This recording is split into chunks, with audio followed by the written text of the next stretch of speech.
iRacing has a ranking system and a safety rating system, and the long and short of that is that when you first sign up for iRacing, you work your way up through the ranks. You begin in the street stocks at your local hometown short tracks, USA International Speedway in Lakeland, Florida, and Charlotte Motor Speedway, and you work your way progressively through the tiers, up through some of the regional touring stock cars, the late models, the super late models, and then the trucks, and then the Xfinity Series cars, and then the Cup Series cars. So you have to earn your right to be here. Now, Jacob, naturally, everybody in here has a little bit of seat time with iRacing, so everybody here has what we call a Class A safety license, which means that they are all eligible to drive a NASCAR Cup Series car in iRacing's official events. And it's fun to see the crossover between the real life talent and the in-sim talent, because in some cases it doesn't necessarily line up. So the drivers that you might think might be the favorites just based off of what they drive in real life might not necessarily be the drivers you need to watch today.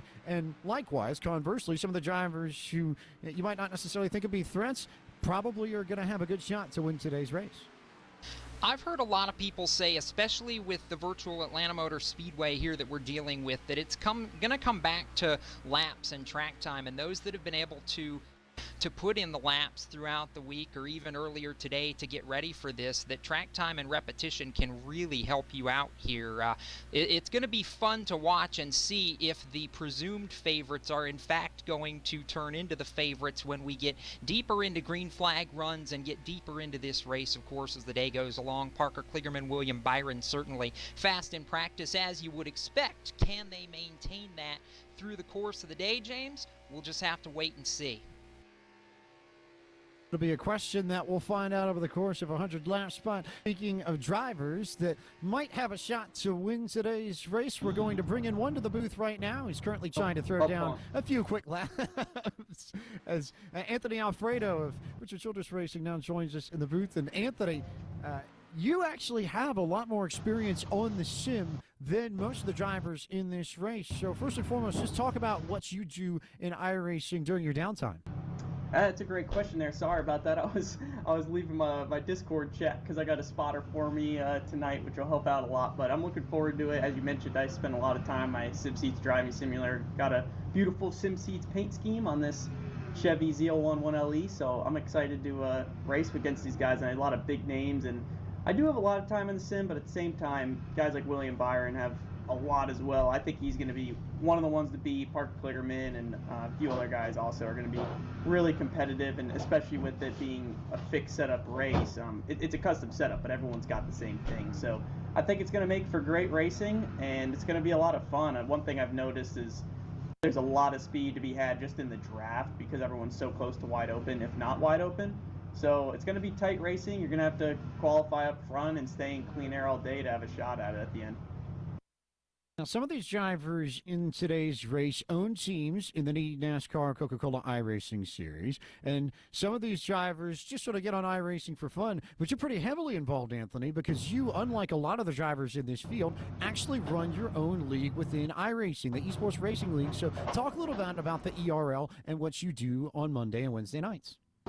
That's a great question as well. I love to share kind of my experiences with iRacing, how it's helped me in my career. Obviously all the time on it just added value to my training and preparing for races at the national level. You don't get to test a whole lot really at all, so it's very valuable in that sense, and that's why I wanted to kind of take it a step further and become more involved in the industry because I care a lot about it. So that's what led to me forming the ERL, the Esports Racing League, and you same people are kind enough to broadcast our races, and it's been really fun. It's been cool to see it growing, and I have big plans for it in the future to continue making it even larger than it is already. But a lot of the Coke Series drivers are competing in it, which is really cool to have some world champion drivers and contending drivers competing in it. I've actually been learning a lot from them, and I actually won the first race somehow, but it's been really cool, and it's meant a lot to me. It's kind of, I think the biggest thing is I actually feel like I'm helping provide some sort of virtual proving ground, so to speak, for these drivers who may not get the shot in a real race car or trying to get a shot in a real race car. And it's another series for them to compete in and make a name for themselves. You've got some famous drivers in the ERL, most notably the defending eNASCAR Coca-Cola iRacing Series champion Zach Novak and his teammate Jimmy Mullis, both of Richmond Raceway Esports, amongst others. Now, Anthony, ERL ran this very track and car setup on Wednesday night in similar conditions. Maybe not quite as hot, but still slick track, a lot of sunlight, similar driving dynamics, I think, to what we're going to see a little bit later. From your perspective, do you feel like what you saw in the ERL race on Wednesday night might help you to understand what you need to do to win this afternoon? I think so. I think those cars were very similar in the sense that everyone was super close together speed-wise because same situation, they were just really close to running full throttle all the way around. So there's really not a way to pick up speed unless you're in the draft, and that's what's really hard as a leader. You're kind of a sitting duck unless you could break away, and the whole field kind of gets broken up like it did in the Esports Racing League event on Wednesday night. So if that happens, I think if you're up front, you'll be in a good place. If it's packed together and you're up front, you're definitely going to have to block and kind of maintain your position there. So the biggest thing, honestly, I think is going to be the strategy. You know, we did see pit stops in the Esports Racing League event, and I believe most of those guys split the race in half. Not 100% sure on what I'm going to do here tonight. I think my spotter is going to help me out a lot to kind of make the most of it and try to put ourselves up front if we're not, and if we are up front, try to maintain it. Anthony, we got a chance to see you in real-life action a couple of weeks ago, but knowing that you've spent so much time in sim and do spend as much time in the sim as you can, do you rely on any of the experience you've had in real-life NASCAR racing recently, or is it more about what you've done in the sim of late to be fast here today? Ooh, I'm not sure. I think more of the sim probably, Jacob. I think the biggest thing is understanding kind of the feel on iRacing, right? Some things are a little bit different, but fortunately I've got the SimSeats driving simulator in my house, and or in my apartment I should say, and it's got really great pedals on it and a really great steering box or wheelbase I should call it, and that helps just me get extra feel, and I actually feel kind of like I do in the real life race car. I sit the same, I feel more immersed, and it helps me make the most out of what iRacing has to offer. So I think the laps I've made on here previously and all the races I've run help me feel a little bit more comfortable. Obviously, real life's helped me get a little bit of a better idea, and I think that's helped a lot of the Cup Series drivers running tonight is the fact that they have real race car experience. I've never been in a Cup car, but here on iRacing I have, and see if it translates well. Obviously, we've been talking since the start of the broadcast about how star-studded this field is. How big to you would a strong run or even contending for a win today mean? That would be huge, honestly. I think, like I said, I feel pretty confident about it. I think we have a shot at it, and if we do, to beat guys like this would be no joke, and it's a lot of fun. I hope a lot of people are tuning in because, unfortunately, there's no real-life racing, but this is the next best thing. iRacing's so cool, and watching the broadcast, they just look so legit, and to be able to provide a race for them today with some of the top names in the sport is going to be fun, and like I said before, to beat them would be incredible, and it'd be great for not only my iRacing resume, but my real-life resume. I know we're about to start qualifying, so we'll let you get to it, Anthony. Best of luck. Thank you very much. Anthony James Alfredo. Pike, I'm eager. Sorry, James. I think we're about to see exactly exactly what we came here for in about 10 minutes. I know they're going to qualify, grid up, and then, as they say, going to be game on. I think I'm so excited here that I almost stepped on your toes. So everybody really, really, really amped up for this race as we get the chance to run along with Alex Bowman. Guess what he does. And now we'll turn to Justin Haley, who is going to go ahead and throw down a qualifying lap. There are varying strategies here that you can run, and as we get set to cover qualifying, turns out we've got some famous people in chat as well, so we'll extend a warm welcome from the Podium Esports booth to Fox Sports' Bob Backrus, and hope that you're enjoying our broadcast, Bob. Look forward to seeing you at the track when we get back to it. But, David, lots of different qualifying strategies that you can run here because the weather can change ever so slightly over the course of these 10 minutes. And depending on when you go out, it can make the difference of a tenth, 2/10 of a second, which can make the difference between whether or not you're starting on pole and starting maybe mid-pack and 20th. It's all the little Excellent things, point, James. isn't it, James? Excellent point, sir. Sorry, I was so caught up in the moment. I was losing myself there. It's an excellent point. You definitely want to be able to hit an optimum lap around here as we watch Justin Haley at work. Technically, the second lap is your best chance to get it right. That first lap, you get the tires warmed up. You make sure the rear end's going to be settled under you when you get back to that throttle, and you can really push it hard here as we watch Haley work that second lap. So if you don't quite get lap 1 down correctly, your hope is going to be for lap 2. The tire wear is pretty high, so if you really abuse it on that first lap, you may not have enough left as Haley comes off to complete this lap. But again, starting position, I think, is going to be so paramount here today. The clean air on the fronts of these race cars as we switch over to look at Chase Briscoe now doing his qualifying lap. Much different line, right up against the wall to get that big run down this front straightaway. With the package that these cars have, you want to try and maximize your runs out of the corner to get as much speed down these straightaways. You don't have a lot of straightaway to work with, and you see Briscoe right back down to the bottom. Again, the short way around for qualifying is definitely the way to go. And David, there are different ways that you can qualify here on iRacing depending on the type of track. With the short tracks, it's all about getting the brake temps up and just getting enough heat in them so that you can slow down when you need to. With the super speedways, it's about waiting until as late as you possibly can before getting on the throttle and beginning to start your qualifying run. What's the optimum strategy for qualifying at these mile-and-a-half intermediate tracks? For me, from my experience, it's a little bit of a gamble because you don't know necessarily what the weather is going to do. Obviously, we've got beautiful, beautiful weather right now. Not really a cloud in the sky, sun's shining, and the track is hot and slick. And so I think for me, if I'm out there, as we watch Chad Knaus, the 7-time crew chief, champion crew chief, working his lap, you want to go out there when you feel comfortable. You got 10 minutes. I'm not saying that if you go out at minute 3, it's going to be different than minute 8. But there could be a little bit of a difference. You just don't know until you hit the track. If you're a confident driver, if you know what you've got, and you really feel like you can go out and hit a lap at any point, you just go for it. If you're a little less confident in what you have, you're not entirely sure, then you may wait a little bit longer to see the times that the other drivers have put up, so you know what your sort of benchmark is, who you're eyeballing, who you think you're going to be around, so you see their time, and you know what you have to run to be close to that or even beat it. Jacob, it's one of the unique parts of iRacing qualifying. Everybody gets the same 10-minute block to work with, and you have the opportunity to see the times with their drivers, but you can choose within that 10 minutes when you go out and actually set your qualifying laps.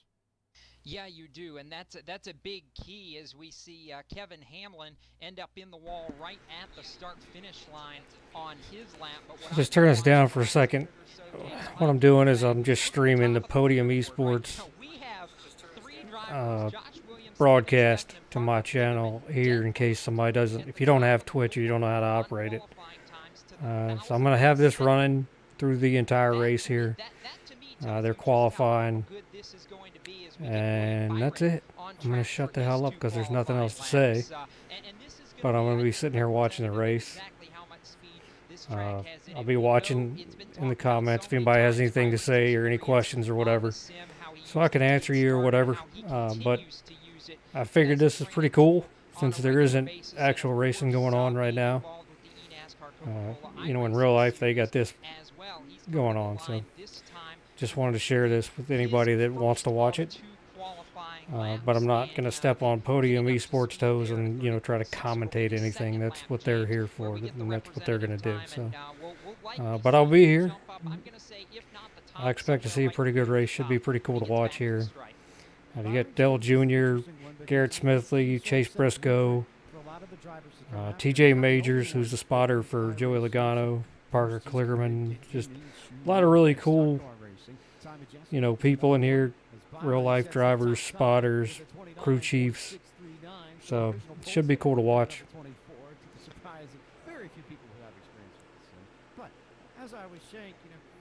Yeah, the YouTube seemed like the better way to go with it. So I'm going to get all this stuff out of the way and turn this back up, and I'll have it running. I hope everybody enjoys it, and some amount of racing is better than none. So I'm kind of glad they put this on, so hope everybody enjoys it and they put on a good show here. NASCAR Drive for Diversity program for 2020. So it doesn't necessarily matter where you come from in the motorsports world. There's a place for you in iRacing and a way to just quite frankly have fun wheeling around some race cars, David. Yeah, that's an excellent point.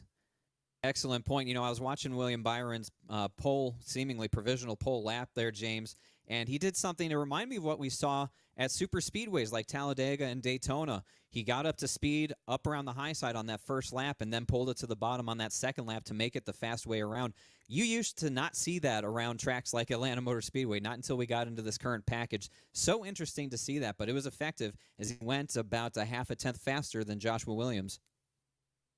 Just ever so slightly quicker than Joshua Williams. And if you want to get involved with iRacing and learn how to begin your iRacing career, don't forget to visit iRacing.com today. All sorts of information you need there to get started with your memberships, downloading tracks, downloading cars, getting yourself sorted on the world's premier motorsports simulation, which now is north of over 100,000 members and 80 tracks across the United States and the rest of the globe. Jacob Seelman is, if it's something that matters, if it's anything that's worth racing, chances are it's probably already in iRacing. Very true. From NASCAR to the World of Outlaws to IMSA sports cars to Australian supercars and so much more. You can find it on iRacing.com Motorsports Simulations. So very, very much looking forward to that. Looking forward to the rest of this broadcast here coming up. We'll take a quick commercial break and then come right back with the starting grid. You're watching coverage of the Replacements 100 from Atlanta Motor Speedway here on the Podium Esports Twitch channel. We got big-time problems with that motor, buddy. Hey, just between you and me, the idea is to avoid the other cars. Congratulations! You just set the sport back 30 years with that move. That move will put you in the Hall of Shame. You keep doing stuff like that and we're going to lose our sponsor. Looks like that's it for us today. Now I know why you got canned by your old team. It's over. We can't fix that damage.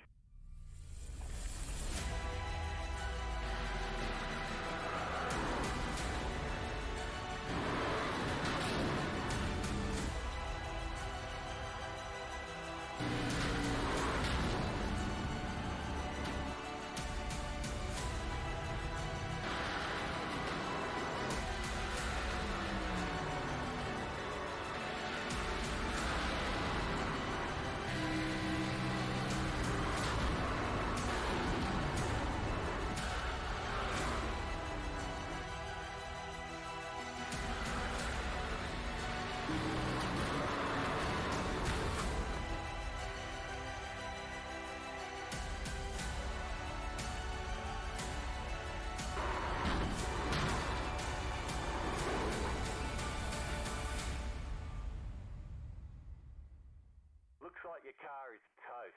You'll need a tow back to pit lane. Press and hold your reset button and we'll come and get you.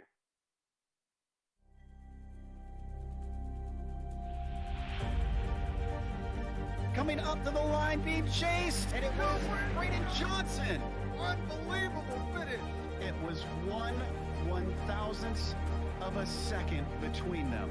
Green flag in the air.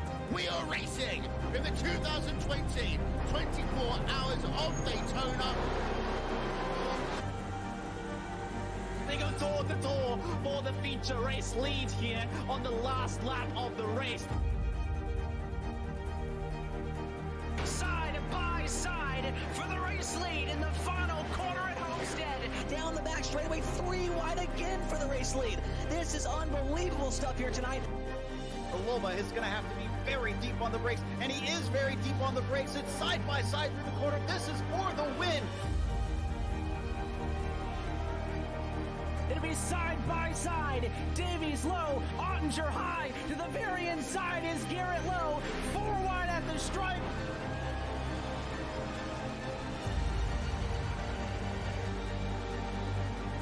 For all his work here on this outside line, neck and neck. Who's going to back out? Does anyone back out? Verstappen starts to squeeze on the inside, and now he'll try and straight line it. Goes under the apron. Drag race to the line. It's so close to call.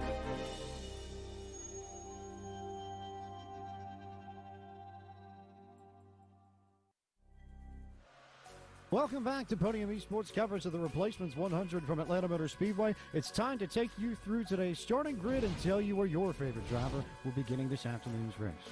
William Byron sets the qualifying time with a 29.639 second lap. He'll start P1 alongside Joshua Williams in the 12 car. Steven Steffen begins today's race from the third position. Fourth will be the 77 of Parker Kligerman, co-owner of Burton Kligerman Esports. TJ Majors, NASCAR Cup Series spotter, one of the organizers of today's race. We'll start from the fifth spot. Sixth will be Anthony Alfredo, who we just talked to in the pre-race show. Kevin Iannarelli of iRacing will start from the seventh spot. Eighth will be the 19 of Tyler Overstreet. Bubba Wallace and Justin Haley round out the top 10. Rolling 11th this afternoon, Tyler Truex, Taylor Gray starts 12th. Dale Earnhardt Jr. rolls off 13th alongside Garrett Smithley, with Coleman Presley filling the 15th spot. Representing the NASCAR Xfinity Series, Chase Briscoe is 16th with Brian Boris Cook in 17th. Jonathan Davis from the 18th spot. Ben Rhodes out of the NASCAR Truck Series 19th, and John Theodore completes the top 20. Anthony Pelican will roll off from the 21st spot. John Guidon to his outside in 22nd. Harrison Burton will start in 23rd. Matt Noyce from 24th. Tyler Ankrum in 25th. Justin Allgaier starting back there in 26th. Alex Bowman in 27th, alongside with Tim Duggar in 28th. Mike Snyder rolling off from 29th. And Casey Heschel will round out the top 30. Two former Belmont Army College Motorsports Management Program students in Snyder and Heschel in 29th and 30th. Jack and Al starts in 31st. 32nd is Kevin Hamlin, another one of the organizers for today's race. Gary Sexton starts from 33rd, and 34th will be Kyle Long, co-owner of Mode Motorsports. Ali Osmond starts 35th.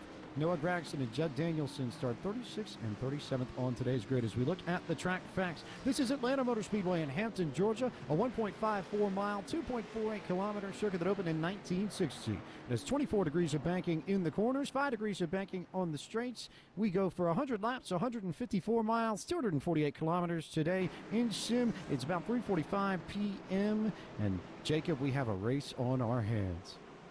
Yes, we do, as the field works down the back straightaway, getting ready to roll towards turn number 3. It's hot, it is slick, the field is 2x2, and the action is about to be fast and furious. And one more time, for all of those watching here on Podium Esports, we are so glad that you could join us as the field works 37 strong into turn number 3, and for the start of the replacements 100 at Atlanta Motor Speedway, the voice of Podium Esports, James Pike. Pace car will make that hard left turn onto pit road, and we will get set to go racing for 100 laps as William Byron will lead the field to the green flag. He steps on the gas, and we are underway with the replacements 100 at Atlanta Motor Speedway, and Byron and Josh Williams go toe-to-toe as they come into turn 1 for the first time. They head into the realm of David Schildhouse. Single file all around the bottom. First car out of line is going to be Kevin Iannarelli, about that 6th, 7th position. He has a spot in line that he can drop to as they work down the backstretch into turn 3 for the first time. Big move to the bottom from Josh Williams. Williams looks to the inside, painted around that white line as he moves Byron up the racetrack. They're 3 wide behind Williams. He leads off 4, and he'll lead lap 1. Williams was able to get underneath Byron, and then Parker Kligerman followed suit. Here comes TJ Majors, a whole host of cars to the inside of the 24 in 1 and 2. That's Steven Steffen in that number 1 car up on the high side. Now will slide into that 4th position. Tyler Overstreet takes over the 5th position. William Byron dumped back to 6th, all the way down to the bottom line, looking to take that 5th spot back. Action fast and furious. Byron to the bottom of the racetrack on the 19 of Tyler Overstreet. That's the battle for the 5 spot. They're painted around the white line. Anthony Alfredo behind them, looking for room to race. Alfredo right there. Kevin Iannarelli was able to get around Justin Haley that last time by. Bubba Wallace also coming. Yellow flag, though, out of the racetrack for the first time. Myatt Snyder, I believe, is one of the drivers that got involved as we take a look at the replay, and we'll take a moment to step back and see what happened as Snyder went around in turn 2, got some help from Justin Allgaier in the 7 as Snyder got loose off the quarter, and Allgaier didn't really have anywhere to go. Gets into Snyder, and Snyder goes down into the inside retaining wall for our first yellow flag of the afternoon. Got a couple of things going on here, James. Jonathan Davis, I'm told, involved as well. As the caution did come out, he went around in the middle of 1 and 2. We had a lot of action down here at this end of the racetrack. A very strange set of circumstances. He got loose in the corner, overcorrected, head first in the outside wall, collects John Theodore, also gets a piece of Anthony Bellican and Tyler Ankrum as well. Alex Bowman right in the mix there, gets front-end damage as well. So about 5 or 6 cars caught up in a separate incident from the one off of turn 2 in the middle of 1 and 2. Everybody just trying to get settled in. It was before I think we really had our nerves settled, both here in the broadcast booth and down on the racetrack. So much side-by-side racing in that first 5-lap stint, Jacob. It didn't seem like anybody really had a rhythm built up yet. I wonder if that might be part of the reason why we're under yellow for the first time. It's very possible, and certainly looking at turns 3 and 4 end of the racetrack, there was nobody settled in 3 and 4. A lot of crazy moves, a lot of diving early on. The move that Byron actually made on Tyler Overstreet coming to lap number 3 to take back that 5th position was one that I had my eyes on. He cut from the top all the way to the bottom of the racetrack to make that pass. It's been very hard hitting very early.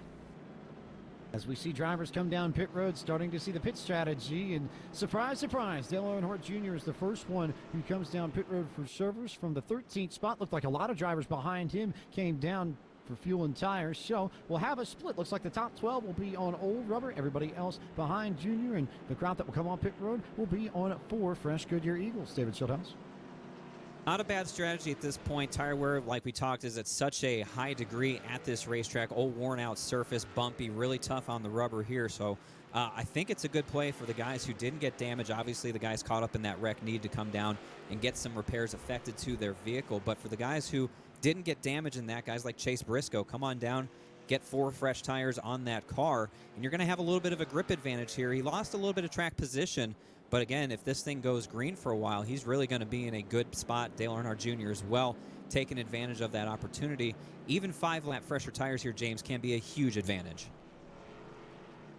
I have to believe that fresh rubber is going to play into it. If anyone had the chance to watch the Podium Esports Elite Series season finale last July at Atlanta, it was fresh tires that got Andrew Fayos the league title on a green-white checker restart, all because he came in about 5 laps before we got the final caution of that race. So it can make a huge difference, especially if you've got the field bunched up like this. A lot of names here who have established themselves early. Parker Kligerman, no surprise, between the work that he does with NBC and the work that he does with Burton Kligerman Esports. Some of you might have seen his reaction video to Ashton Crowder picking up the win in the eNASCAR Coca-Cola iRacing Series a few Tuesday nights ago. Was very excited while he was filming Proving Grounds, and had the entire film crew with him to celebrate the victory. William Byron also still with a lot of speed, got shuffled to the outside, but plenty of speed, I think, in that 24. And Anthony Alfredo, we had a feeling he'd be up near the front of this field. Jacob Seelman already within the top 10 after a really strong qualifying effort in the number 21. Yes, Alfredo has hung strong. He started actually on that outside lane, not necessarily preferred on some of these restarts, but Alfredo settled in, rides 7th right now, or right ahead, really, for this restart of Justin Haley, who's going to be in the 9th position, as you referenced earlier, James. Winner at Daytona International Speedway last July in the NASCAR Cup Series, and a regular chase in the championship in the NASCAR Xfinity Series this year. Haley rides 9th, just ahead of NASCAR Cup Series star Bubba Wallace in the top 10 now as well. We've seen everybody that started in the top 10 rides there as it sits, so track position has been key, at least early on. Lights are out on the iRacing pace car, so we'll get set for the restart, which will come on lap 8 of 100. Josh Williams will lead the field to green. Then it will be Parker Kligerman, EJ Majors, Steven Steffen, William Byron, Tyler Overstreet, Anthony Alfredo, Justin Haley, Kevin Anarelli, and Bubba Wallace, the top 10. David Schildhouse, more crazy racing, you think, on this restart? Well, I talked about the exit of turn 2 possibly being the hot spot. I didn't think it would be the entry to turn 1, but we've seen a lot of action at this end of the speedway already. Remember, in that very opening sequence, we saw the bumper get applied over in 3 and 4 in front of Jacob to get the lead for Josh Williams, not showing any signs of backing down from a good fight. Put the bumper to William Byron and kicked him back quite a few positions. So interesting to see the level of aggression. Josh Williams is here to race and win. See what Williams can do. He'll be the control car on this restart on the inside lane. Parker Kligerman to his outside. We know that in real life, the outside has had some trouble getting going on restarts when we come to Atlanta Motor Speedway in recent years. Pavement is pretty old in the sim as well, so might have to watch and see if Kligerman slides up, or if he manages to beat Williams to get a great restart, maybe take the lead as they come back to the start-finish line. Williams waits pretty late in the box, but does get going. We're back green flag racing in the replacements 100. Williams got going. Kligerman did struggle, as I suspected. Up on the top side, TJ Majors, there's the big block there. William Byron, who's already trying to make his way back to the front. Byron already up to the third position. You see the power of that inside lane as he moves past Kligerman, who's now stuck up on the high side. Things will even up here down the back straightaway. TJ Majors with a big block to the inside, 3 cars strong. All the way to the apron they were going as they hit number 3. Josh Williams still leads it. TJ Majors now second, first side-by-side for third. Byron going on Kligerman for position as they work off 4. Kligerman got a huge run on the top side and plenty of momentum. He'll try and draw even with TJ Majors as they head into turn 1. Byron trying to figure out which lane to go for. Like the line there, Major slides up a little bit. He's out of shape, holds onto it. That'll stack up that lane, and here comes the outside led by Tyler Overstreet. Here comes Justin Haley as well, side by side down the back straightaway. How did Kligerman hold on to that race car ahead of them? He's settled back in second, top 3 run single file, side by side for fourth. Steven Steffen looking on Byron. They're 2 by 2 behind them. Outside lane has speed as they come out at 4. Tyler Overstreet on the outside of Anthony Alfredo. All those cars were on the outside in 3 and 4, and the momentum's carried them up a few further spots in this race. New driver in that third spot. William Byron takes it back from TJ Majors. Majors running that high side, gets a little bit of a run. Nowhere really to go with it at this point. Byron will make the block to hold on to third. Byron to third. Byron tracking for second. He closes it to 2 car lengths, closes it to a car length and a half. Then Kligerman airs it back out off turn number 4. Top 3 under a blanket as they work back to complete lap 10. Here comes Steven Steffen looking underneath TJ Majors, trying to grab another spot and jump up into the 4th position. Majors and Steffen side by side in 1 and 2. Steffen working that bottom lane. Car slides up a little bit. Major slides a little bit more. It's going to be a dead heat down the back straightaway. These 2 fighting side by side for 4th. Still side by side for 4th. Steffen almost got cut off into turn number 3. Major slicing down in front of him to hold the spot. Meanwhile, battle for the lead, heating up off 4. They're starting to draw a little bit closer at the front of this field. Kligerman and Byron both catching Josh Williams in the 12 machine. Last time by second and third were faster by 1 2/10 of a second. A little bit of the draft being magnified there as Byron rides right on the tire tracks of Parker Kligerman down the back straightaway, pushing him along. Now Byron will peek to the inside, looking for second. Byron to the inside, Kligerman to the outside, side by side. They race for the 2 spot. Give it to William Byron as they work through 3 and 4. Now he'll go after the race leader, Josh Williams. Byron made that look easy after recovering from that little shunt that sent him to the high line early in this race. He's got the number 12 in his crosshairs through 1 and 2. Good fight there, single file all the way through. First side-by-side is going to be the number 21 of Anthony Alfredo dueling with Taylor Gray off of turn 2 as they fight for that 7th and 8th position. Top 7 have really strung themselves out now. A little bit of a slide, a little bit further back, but we say green flag racing as it is still Josh Williams in control. Byron, though, trying to get the gap at the stripe. It's a 29.9, 29.9. Byron faster by 3 1/1000ths of a second. That was Taylor Gray that was out of shape. Great save by him. Byron now in the tire tracks of Josh Williams. Looking at those lap times, he is starting to pull up on him as expected. Byron, one of the fastest drivers here today. Shouldn't be too long before he's knocking on that back bumper. Field finally starting to string out a little bit. Everybody goes single file among the top 5. 2 car lengths between Williams and Byron. 3 more back to Kligerman in third. Best battle on the track actually is with Taylor Gray and Coleman Presley. That's for 12th and 13th at the moment. 2 wide and 3 wide, just a little bit further back of those 2 as Presley now looks to the high side and Gray drops down low. Presley along that high side. I've seen some drivers make this work. Oh, contact! He's going to hold on to it, but Casey Heschel is not going to. Head on into the outside wall, gets clobbered by another driver. 2 more cars pile in off of turn 2. Tyler Ankrum, Tim Duggar. It's going to be Justin Allgaier into the inside wall, along with a few other race cars. Dale Earnhardt Jr. caught up in this as well. Big pile up again down at this end of the speedway. Second caution flag is going to fly. And as we take a look at the replay, it was Heschel and Presley that came together, and Presley, who was racing alongside Taylor Gray for position, just came into contact with Heschel, and Heschel was the one who ended up getting loose off that contact on the right front of his Chevrolet Camaro. Harrison Burton then had nowhere to go, didn't have enough time to check out. He gets into Casey Heschel, and then it was on from there. Anthony Pelican involved in this. Tyler Truex just snuck by on the outside, but caught the wall, and as Heschel heads up into the outside retaining wall, Junior had absolutely nowhere to go, and Chase Briscoe just slipped through. Tyler Ankrum also involved in this, as was Justin Allgaier in the 7, as you said, David Schulthouse and Jacob Seelman. A big-time mess early on in this race on lap 15. Yeah, big-time mess that certainly has involved many of the heavy hitters, and I have to chuckle. They've done everything but wreck on the 3 and 4 end of the racetrack, so it's been fun to watch all around. However, most of the field right now heading for pit road on lap 16. Everybody coming in for fresh tires and fuel. 5 laps you can take the gamble. 17 laps is a gamble very few of these drivers want to take, as we try and see who comes out and leads the battle off of pit road. Josh Williams led them in. He's up for 2 tires and fuel. We'll go around to the left side and get 2 more tires to complete the 4-tire pit stop. We'll see if he wins the race off of pit road and maintains the race lead.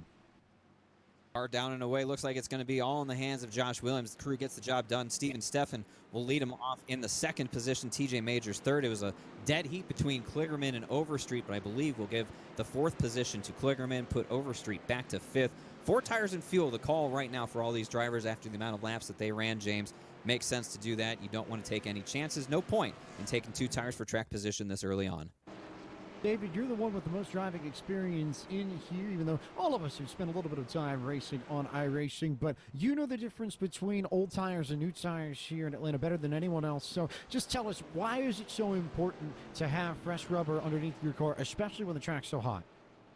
When the track's as hot as it is today, you are struggling for grip regardless of what tires you have. But even with the freshest tires, that rear grip is going to be punished so much. You're on the throttle, you're turning, and the way this package is set up with the draft, the low horsepower, high downforce, it's hard to do much with these cars if you don't get the best run out of each corner, if you can't carry the most speed through each set of these corners as well. So having the most grip available with fresh tires helps you do exactly that. If you're on older tires, you can't stay committed to the throttle, you can't be in the steering as much as you want, and you're going to overall lose pace, and you're not going to be able to hold up. And the guys with the fresh rubber who can stay in the throttle, hit that line perfectly with full confidence, are going to blow your doors off. And we saw a little bit of that as we got to that mid-pack race, where some of the guys who pitted under the first caution had that fresh rubber, caught some of the guys who stayed out, and we saw the difference in pace overall there. That's the sort of situation you end up with. Slower cars, older tires, less grip, versus the guys with the better tires coming at a faster pace, slipping and sliding on a hot track like this. That's a recipe for disaster. We saw it break out there. But anytime you have the opportunity to take new tires and not give up a ton of track position, I think that's what all these drivers are going to be doing. Of course, we've got some famous drivers in this race, but also some people from the NASCAR industry as well. Jacob Seelman, you've worked with so many of these drivers in this race in some capacity, and so many different people here. In particular, the number 27 machine of Kevin Iannarelli, who is iRacing's track builder. The people and the folks behind the actual creation of these tracks within the sim, Kevin leads that team up. So pretty cool to see the driver who built Atlanta and so many of these other tracks in the sim and taking part in an event like this today, Jacob. Very cool to see. Kevin certainly doing a nice job right now, repping for the iRacing home team, running position number 7. You've got Taylor Gray, who won a recent Cars Tour late model event, sitting P11 right now. Tyler Truex, in a part of the Truex family, but certainly maybe lesser known, sitting back in 12th position right now, runs modifieds up in New England. And then Kyle Long of Mode Motorsports in the NASCAR Coca-Cola iRacing Series and former player in the NFL. Kyle doing a nice job. Started last in this, or basically last in this field. 34th, has worked his way up to the 18th position right now. Doing a heck of a job back there. Lights are off on the pace car. Another name I think is worth mentioning, Garrett Smithley. Started in 14th, already up to 6th. He's got the Hard Charger Award amongst the drivers towards the front end of this field. We'll see if Garrett can continue his charge up to the front. We go green flag racing, this time on lap 20 of 100. Going to be a fifth of the way through this race when they come back next time by. Josh Williams will lead them to the green once again. He's on the gas pedal as he steps away from Steven Steffen, and TJ Majors will go and try and get underneath the one, but it was really only Williams who got the best restart, so Steffen will slide light in front of the 22, and Majors and Kligerman will go side by side for third. Top 2 pull away side by side. TJ Majors, Parker Kligerman one more time. Majors surges ahead on that bottom side off of 2, but Kligerman's going to have a little bit of the draft down the back straightaway. Dead heat into turn 3. 2 wide, almost 3 wide back in the pack around the William Byron machine. That's a battle for 7th, 8th, 9th. Byron is back there with Bubba Wallace, the 24 and the 23, trying to work it out off 4. Bubba Wallace trying to figure out his place in this just there, right behind William Byron and Anthony Alfredo, who are going after it for 7th and 8th. Alfredo to the inside, Byron to the outside with a momentum off of turn 2. Byron likes that high side. Alfredo gets really close to that left rear quarter panel. No contact made. Byron's going to clear himself for the spot right now. Get back down in line, and Byron will continue his march to the front as we have a new player up in that second position, Parker Kligerman. Kligerman is able to clear Steven Steffen in the one car. So Kligerman now with his sights on Josh Williams. TJ Majors trying to follow Kligerman on the inside and does. So Majors to third and Steffen back to fourth. Positions changing around fast and furious here on this restart. Got to get everything you can now. The top 4, top 5 will pull away single file. Everyone in a good formation right now. No challenges. Into turn 3 they go, straightening it out. Top 4 run single file. Parker Kligerman working his way as caution flag is out back, I believe, in 1 and 2, David. Yes, it was. We had a couple of cars get out of shape. Oh, this was an ugly situation. It was Gary Sexton in the 13. Caught the inside grass and that second dogleg on the front straightaway, setting up for turn 1. Out of shape, up across the banking, hits the outside wall. Luckily, nobody else involved here, as it looks like everyone's going to escape. And Gary Sexton with a little bit of a moment there. Ben Rhodes as well caught a piece of that late, it looks like. So 2 cars with some trouble there. We take a look at what happened to Ben Rhodes as well, trying to find that. But again, just a little mistake from Gary Sexton clipping that grass, and that got the car all out of shape. Ben Rhodes was around over by turns 3 and 4, just in the entrance of turn 3. It was a separate incident from Gary Sexton's incident over in 1 and 2, and he was diving to avoid one car that was sideways, and that car sideways in the middle was the 33 of Kevin Hamlin, who was sliding, and I think just clipped the 99 of Ben Rhodes as Rhodes came around on the outside, and Rhodes got crossed up trying to avoid it and ended up getting hit by Chad Canals on the apron in turn 3 before coming to a rest on the apron and getting it back right in the right direction and underway. But Rhodes now with damage on that 99 and probably will pay a visit to pit road here in the near future. Not the only one that had trouble. We had another incident, a third one involving Justin Allgaier, Chase Briscoe, and I believe Kevin Hamlin, but Justin Allgaier was flying through the air as he was already off pace with a damaged vehicle up along the high side through 1 and 2, grazed the wall, got all out of shape, comes back across the racetrack in his number 7 machine, gets hit by Chase Briscoe, gets hit by Kevin Hamlin, and goes skyward. Unbelievable scene there. That's 3 more vehicles with a lot of damage. A member of the Podium Esports Space Administration, as we like to say, Jacob Seelman, but a lot of different accidents there. It was almost like the hat game that you see on the baseball video boards, where you had 3 incidents perhaps, but you weren't necessarily sure which one actually brought the yellow out. No, that was a case where everybody started going every which direction, and before we all knew it, finally somebody had to throw the yellow flag before it got even uglier than it already was. And for Justin Allgaier, that may likely be, I would say, if it's not race-ending damage, it probably should be at this point. A wild ride for that 7 car to put us back under caution for the second time. The yellow flag out here at Atlanta once again.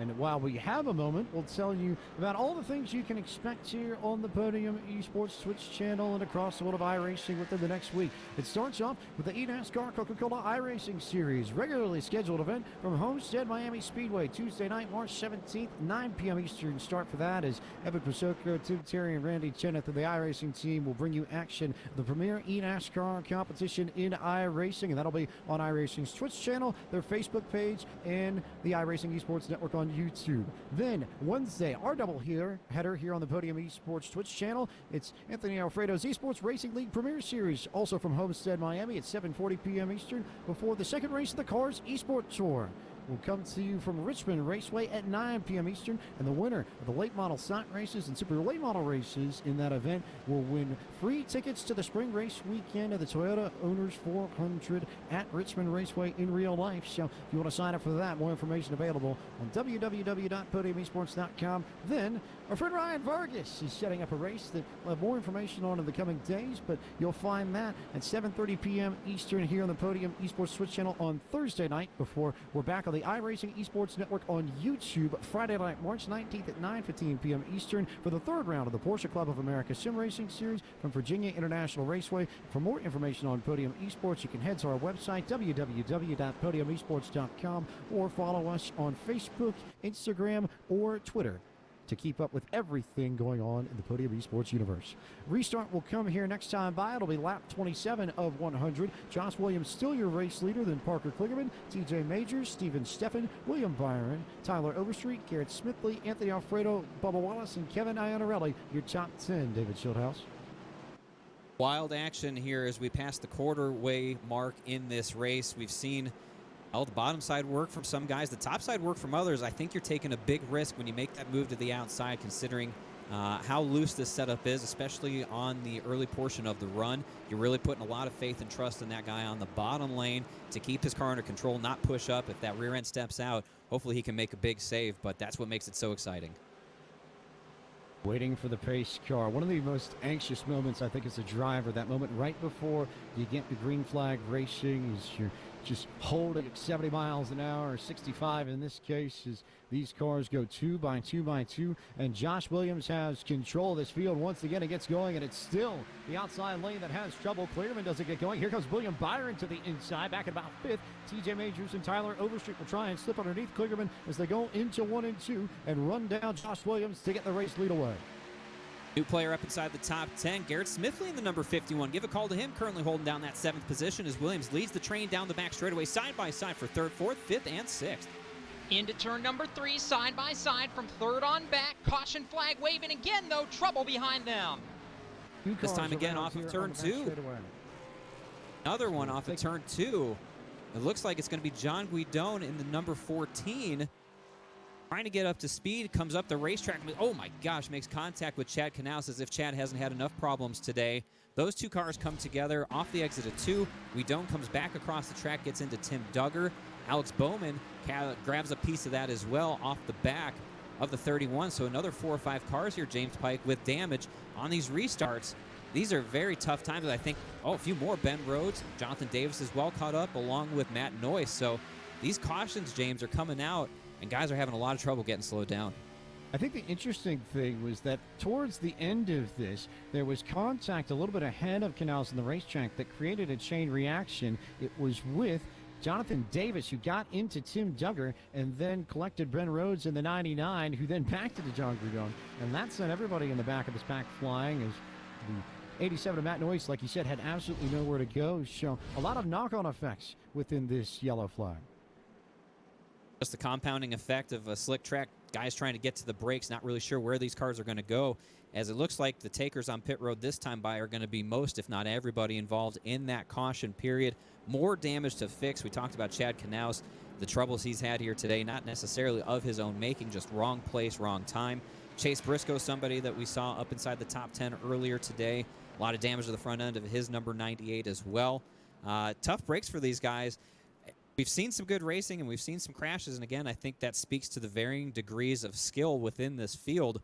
Some of the guys that are a little more comfortable with the service, running up front, not necessarily having these issues, but guys who don't spend a lot of time on the service, slipping and sliding and learning the hard way, as many of us have done as we've tried to wrangle these cars here on the iRacing service. It's a good way to learn, but sometimes can be a painful way to learn as well.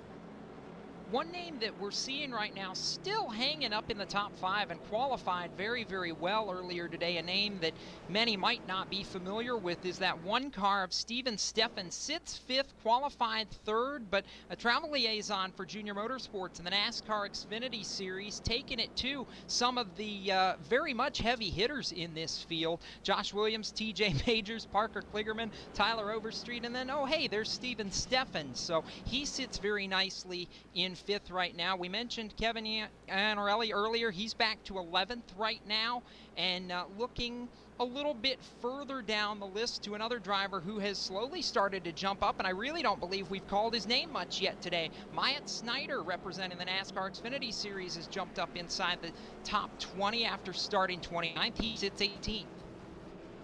Snyder sits in 18th. Coleman Presley, who's got so many connections in this field, the son of former NASCAR Cup Series driver Robert Presley, currently running in the 12th position. As we see so many of these big names here, it is an incredibly starts the field. Anthony Pelican, who's got a lot of experience in the sim, currently running in the 16th position on track. And AC Heschel as well. We mentioned him a little bit. Part of Noah Gragson's PR team for Junior Motorsports. Not had the brightest of starts and been caught up in a few incidents here, but currently running in the 20th spot. I got to imagine a lot of these drivers are going to have something to talk about and laugh about after this event is over when they do get together for other events. This is something I think that's going to be a highlight during this downtime in the racing season for a lot of these guys to talk about. Yeah, you remember we got together for that race and maybe bash on each other a little bit or give some praise to one another. Remember, these are ultra competitive guys. Whatever it is that they're doing, whether it's golf, softball, basketball, sim racing, doesn't really matter. They all want to beat each other, and this is just another opportunity for them to do exactly that.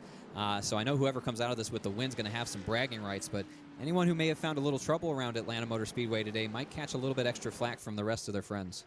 It's like we said at the very top of the broadcast, David. Everything that you're seeing on screen might be computer generated, but that doesn't change the fact that the racing is still the racing, and especially with as complex as the physics engine is in iRacing, everything in sim does perform very true to real life. That's part of the reason why iRacing is such a useful training tool for so many drivers throughout all of NASCAR and all different disciplines of motorsports. So no surprise that the emotions and the heated rivalries that we see in real life would spill over into today's race, Jacob Seelman. No surprise at all as the field gets set to work back into turn number 3, doubled up as we gear up for another restart here in the first half of the replacements 100. Josh Williams leads over TJ Majors, Parker Kligerman, Tyler Overstreet, Steven Steffen, William Byron, Garrett Smithley, Anthony Alfredo, Bubba Wallace, Taylor Gray make up the first 5 rows as they work to turn 4 and head back towards the green flag. Race car will once again make that hard left onto pit road. Josh Williams has had good luck on the inside on every single restart he's controlled in the replacements 100 so far, and that doesn't change now. Gets a great jump on TJ Majors, and now here comes Parker Kligerman to the inside to take away the second position. I bet you Parker Kligerman's hoping for a long green flag run. I think he's got a faster car over the course of the long run than Josh Williams, but Williams gets such a great start controlling it himself. He's able to break away off of turn 2, but look at the run from Parker Kligerman. He might be challenged by the time they get down to 3. Field quickly settles out single file among the top 5 side by side. Behind them, William Byron to the inside of Garrett Smithley. That's the battle for 5th, 6th, and 7th as Parker Kligerman in the tracks of Josh Williams. Smithley high, wide, and handsome looking to the outside, trying to get around William Byron and Steven Steffen in that one car as they go into 1. Tough sledding on that outside by himself, but Gary Smithley is making it look good. Holding Steven Steffen at bay on the bottom side. What does William Byron do? Does he force the issue with a 3-wide move? No, he's patient for the time being as they stay side by side. Side by side again into turn number 3. The battle for 5th. Smithley on the outside, the one of Steffen on the bottom. They're still side by side off 4. Absolutely nothing doing as they fan out. Coming out of turn 4 behind them, Anthony Alfredo and Kevin Anarelli racing side by side for 9th and 10th. Meanwhile, Parker Kligerman catching Josh Williams for the race lead. That lead starting to decrease for Josh Williams as the power of William Byron starting to come to the forefront, or Parker Kligerman rather coming to the forefront. Byron making that move to the inside for that 5th position on Steven Steffen. Action again heating up all around the racetrack. Byron in turns 3 and 4, side by side there, side by side behind them. Garrett Smithley going to work on Bubba Wallace. Smithley and Wallace, and then Byron clears Steffen. She'll move Byron up to 5th as they complete lap 34. Wallace now to the high side in that number 23, that gray machine, a good-looking race car there, poking at that right rear quarter panel of Steven Steffen off of turn 2, gets up alongside that wall. Good run down the back straightaways. They're side by side. Bubba Wallace with the momentum down into turn 3, but Steffen not giving up that white line. They remain side by side as William Byron races ahead of them. The battle for 6th off 4. They nearly touched, did Wallace and Steffen coming out of turn 4, but they kept it off one another, so they stay absolutely deadlocked and tied right to each other entering turn 1. Battle for 6th and 7th, the best one on the racetrack right now. Wallace surges ahead by about a half a car as they exit turn 2. Steffen will catch back up and hang on that quarter panel as Byron makes a move now to the inside, taking that 4th position away from Tyler Overstreet as they enter 3. Byron makes it look easy in turn number 3. He goes to 4th, knock the 19 of Overstreet back to 5th. Off turn 4, Byron on the march. Byron continuing to climb up in the field. Next up is TJ Majors in the 22. Meanwhile, still nothing doing between Wallace and the 1 car. And now Garrett Smithley drawing back into the fight. And that's brought in Kevin Anarelli and Anthony Alfredo into the mix too. Bubba Wallace had to get out of the gas there. Close moments for him. He keeps it out of the wall, but he's going to lose a few positions in the process. Still side by side into turn number 3. Iannarelli is there and takes the spot. Next up, Anthony Alfredo going to work on Bubba Wallace. That's the battle back at the back half of the top 10. Wallace with the momentum on the high side out of turn 4 will clear Alfredo and now try and get back to the right rear quarter panel of Kevin Iannarelli. New player in third, William Byron continues to move to the front, gets past TJ Majors as they enter turn 1. With a little hand out the window saying thanks to Majors. Majors will push him down the backstretch. Byron up to third. 1 second between the top 2 in this battle for third. Majors trying to get it back, but William Byron drives away by 2 car lengths. Meanwhile, Steven Steffen going to work on Overstreet for 5th. Steffen working on Overstreet and Kligerman catching Williams. It's down to 1/10 of a second between the 77 and the 12 for the race lead. Good fight here as that Kligerman machine continues to come to life. I think he's just managing his equipment, but he's doing it well. Keeps getting that great run. He gets out of 2 so well. Coming to you, Jacob Seelman. That gap shrinking continuously. Yes, it is. It's 2 car lengths into turn number 3, maybe less than that by the time they get off 4. Kligerman trying to track him down. It's 0.2 of a second as they work back to the line. Really good run for Williams out of the corner that last time by. He'll gap for Kligerman just a little bit. He was faster by 0.2 of a second that last lap. That's the tail of this racetrack. At this end of the speedway, Kligerman is better. At the other end, it's Williams who's a little bit better, and in the end, it just washes out as he holds that 0.3 of a second lead for Kligerman. Behind them, though, it's not over. The 22 of TJ Majors trying to run back down the 24 of Byron. They're separated by a car length. It's a car length back to the 19 of Tyler Overstreet. Tyler Overstreet hanging in front of Steven Steffen, and then a little bit better action further on back. Anthony Alfredo now under fire from the 59 of Coleman Presley in his Ford Mustang entering turn 1. At right around that 10th position, Presley in that number 59, riding right in the tire tracks of Anthony Alfredo, but we've seen time after time Coleman Presley, as the laps go on, that car comes to life as well. Picking up a battle working towards us in turn number 3 for 12th. Harrison Burton had a look in the 20 on what's the 59 of Coleman, or the 69 rather, of Tyler Truex. Truex now taking the 13th position as Harrison Burton slid really wide. A whole host of cars behind them. Taylor Gray, Brian Boris Cook as Taylor Gray now sliding back a little bit. Gary Sexton, the lap car, also there as Anthony Pelican is in the mix. Oh, we got a car stuck in the middle of the turn 1 and 2. Cars scattered to get around him. That's the 77 of Parker Kligerman, your second place driver. What in the world happened here is we'll take a look at the replay. Down into turn 1, the car just hooks it dead right. It just goes straight into the corner, smacks the outside retaining barrier, and your second place car, and possibly a contender for the win here today, takes a lot of right front damage, locks it down in the middle of turns 1 and 2. Everyone scrambles to get around him. That was the 17 of Taylor Gray, who barely made it around in there, James Pike, as we go under caution for another time. But Parker Kligerman might be done for this race. But the way that Kligerman went straight up into the outside retaining wall, it makes me wonder if there may have been an issue with his own computer. Sometimes we see issues with the PCs, issues with the wheels, issues with the monitors, and usually when you all of a sudden have an incident like that where it just seems like the car loses control, more often than not, it ends up being an issue, as we see what happened from the perspective of Taylor Gray in the 17.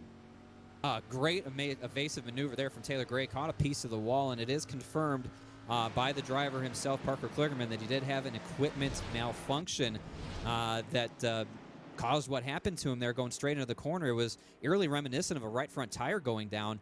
But for Parker Kligerman in this case, as everyone heads to pit road, a equipment malfunction, something unique to sim racing, but befell him there. Really, really unfortunate. Really, really tough stuff, as the incident is also going to bring Dale Earnhardt Jr. back on the lead lap. Has had a bit of a tough start to this race, but Jacob Seelman, so many drivers here coming in for tires. Once again, it's about that time. 13, 14, 15 laps into run. Nobody wants to chance it. No. Nobody does want to chance it, and that's a big deal here because we know that even 4, 5, 6 laps on tires under green, James, is so critical to long-run speed and really being able to work yourself ahead of guys who do not have tires. So this is going to be a critical pit stop as we approach the halfway point of this race. David Schildhouse, it's time to introduce so many of our new audience to a time-honored Podium Esports edition. So, David, if you would please do us the honors. It would be a pleasure to do so, James Pike. It is time to cue the Chuck. As we bring out our friend Chuck the Duck, that those of you who have watched Podium broadcasts in the past will recognize, he's the mascot of our trivia questions that we ask on a broadcast. And today's trivia question is all about Atlanta Motor Speedway and a little bit of history here down in Georgia.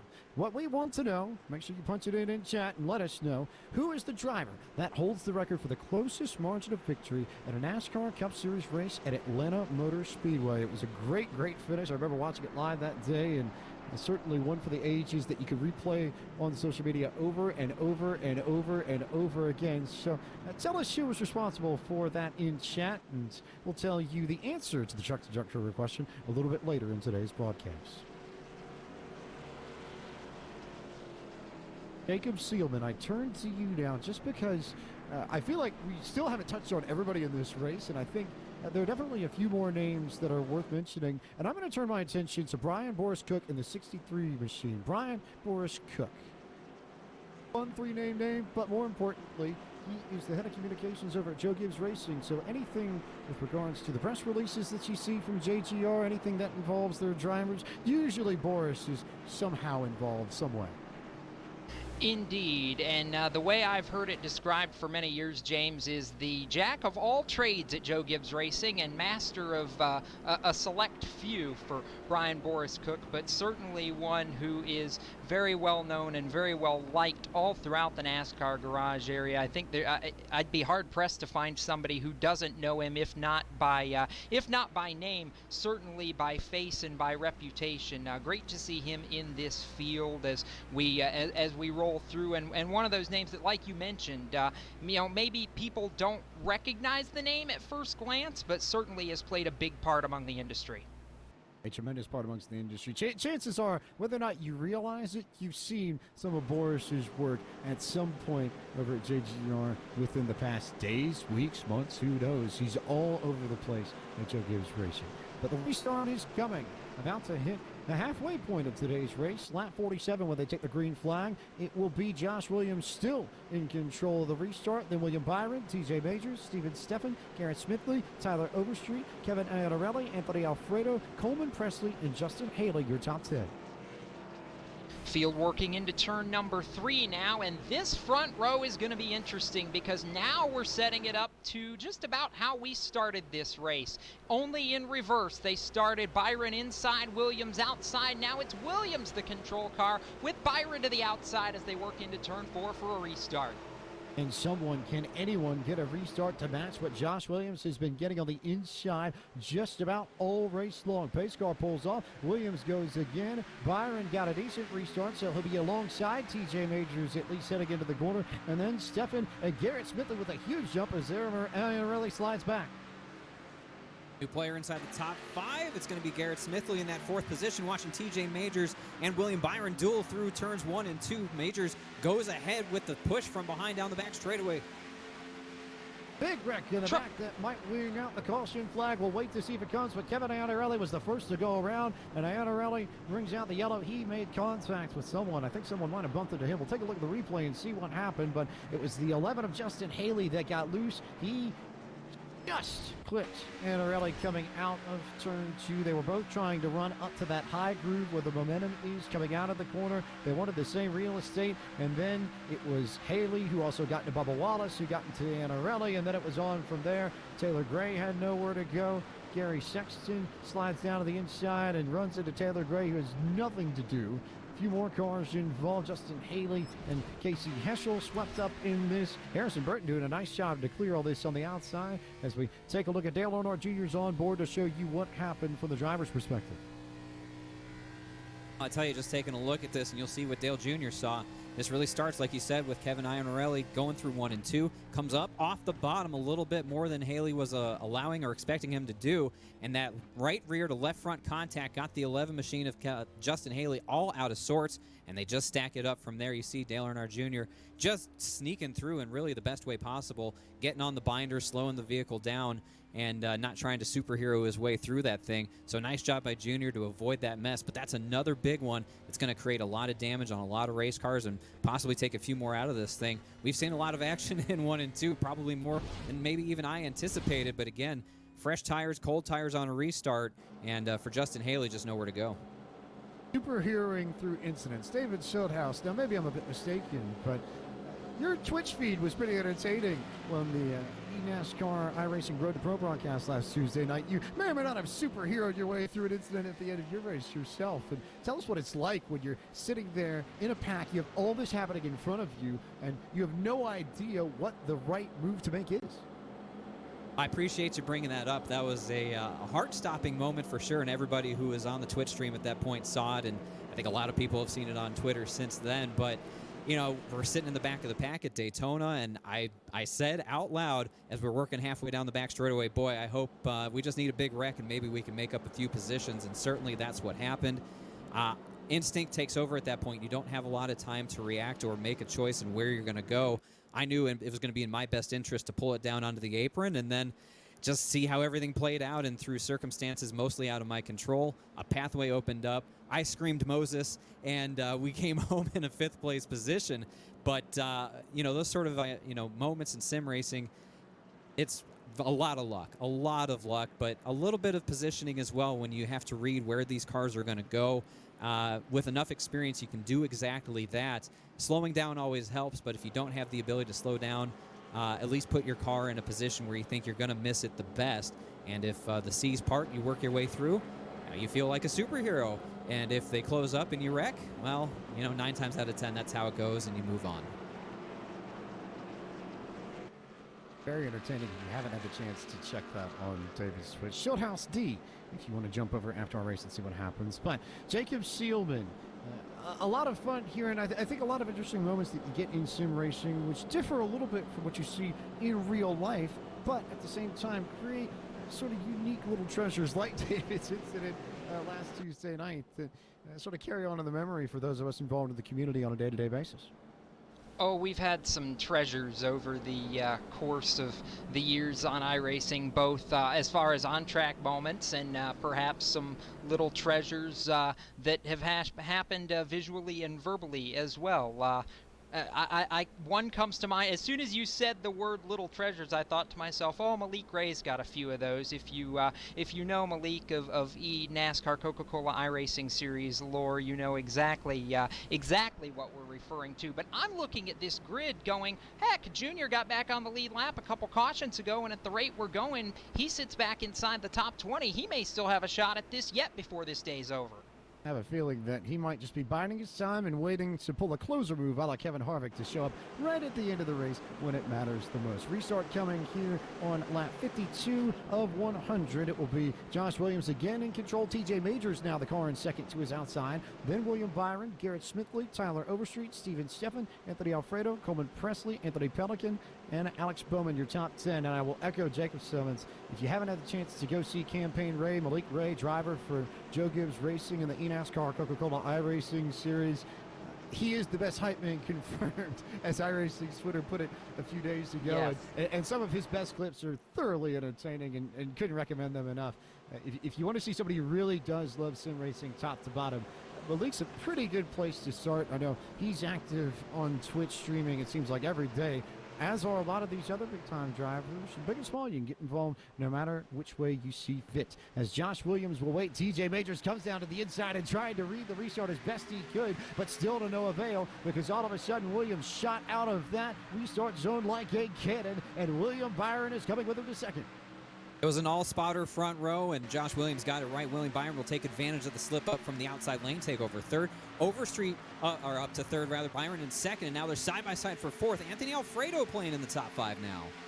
Boy, Byron's going after the lead. He goes inside now to outside, trying to make a run at Josh Williams. Williams throws the block down to the white line, now washes up off turn 4. First real challenge that Josh Williams has had here under the green flag. William Byron in the 24 Chevy Camaro to his outside and one. Great move there by Byron to put himself in the outside lane, trying to pinch Josh Williams down and hold that momentum. Williams will squirt ahead, but can't clear him. It's going to be side by side. Down the back straightaway for the first time in a long time. Here comes William Byron. Business is picking up in turn number 3. Williams to the bottom of the racetrack, almost flips the apron. Byron to the outside. They're wheel to wheel for the lead. Byron trying to make the run off turn 4. While these two have battled up at the front of the field, all of a sudden, Anthony Alfredo has scored TJ Majors and Steven Steffen and company, and now sits in third. New player in third. The battle for the lead continues. Everyone getting sorted out. Josh Williams will clear himself off of turn 2. That high side not working, but Byron's committed to it. Williams blocks down low. Byron committed to the outside. He'll try it again in the 24 degrees of banking in turn number 3. Williams holds him all the while. Anthony Alfredo inching closer and closer to this battle for the lead. Watching the time gaps here as they come across the start-finish line. Alfredo now within 0.4 of a second as these two race side by side for the lead. He is closing, as is Steven Steffen in the 1.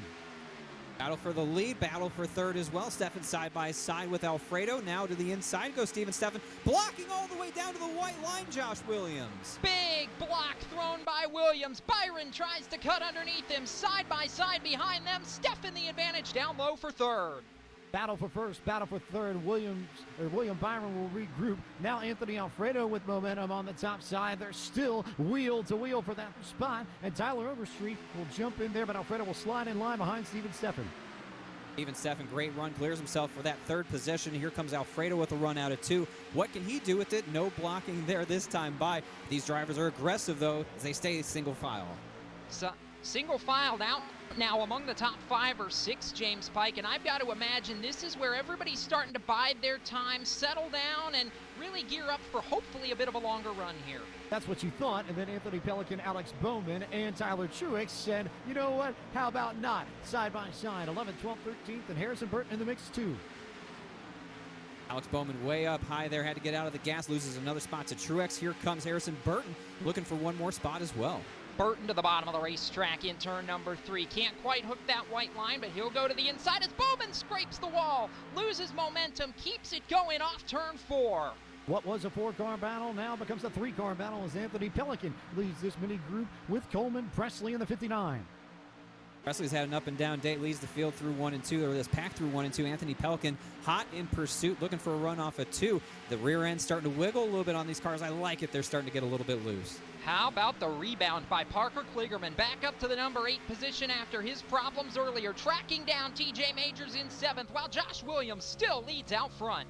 Of note, Kligerman used his fast repair, and Kligerman was able to come down pit road and get the one repair you have in this race where you got the ability to clean all the damage that you had. So that's how Kligerman's got a clean car after pounding the wall in the middle of 1 and 2. And one of the unique bits of sim racing and iRacing that TJ and Kevin turned on in this race, and it has allowed Kligerman to come right back to the battle and right underneath TJ Majors for 7th. Here we go. It's in turns 3 and 4. Kligerman looking to the bottom, and slamming the door is TJ Majors for 7th as they work off back into the quad oval. They come back into the quad oval. David Schildhouse battle coming to you as these two have been up front in this field for the entirety of the race. Go at it once again. Bad news for the rest of the field that Parker Kligerman's got a clean race car one more time. He's got a lot of ground to make up. He's going to have to deal with TJ Majors first. Not an easy pass to make. Meanwhile, the battle for the lead heating up again. William Byron looking to the outside in turn number 3. He settles back in line in the 24. The 12 of Williams now drifts high. Byron looking for the lead. Don't look now, but here comes Steven Steffen. It's the same principle we've seen all race long as the leaders go after it. As Byron looks to the inside now, it will have the inside on Josh Williams. We may have a battle for the race lead. Williams will try and carry the momentum up top to maintain P1. Power move by Josh Williams around the high side, able to hold it and maintain that lead. Byron's looked high, he's looked low. Cannot get the job done yet. No, he can't. Williams put it on a clinic in that number 12 car. Byron falls 3 car lengths back, and the one of Steffen now closing for 2nd. Byron had to check up a line on the inside of 1. He could not roll the momentum coming out of turn 2 in that high line, that preferred group, and it's allowed Steven Steffen to close with it a car length of the 24. The more these two fight, the more Steven Steffen draws in on them. He wants to see more side by side so he can throw himself into the mix. A little bit of a gap now, about 5 car lengths or so. Back to William Byron. Josh Williams strong right now.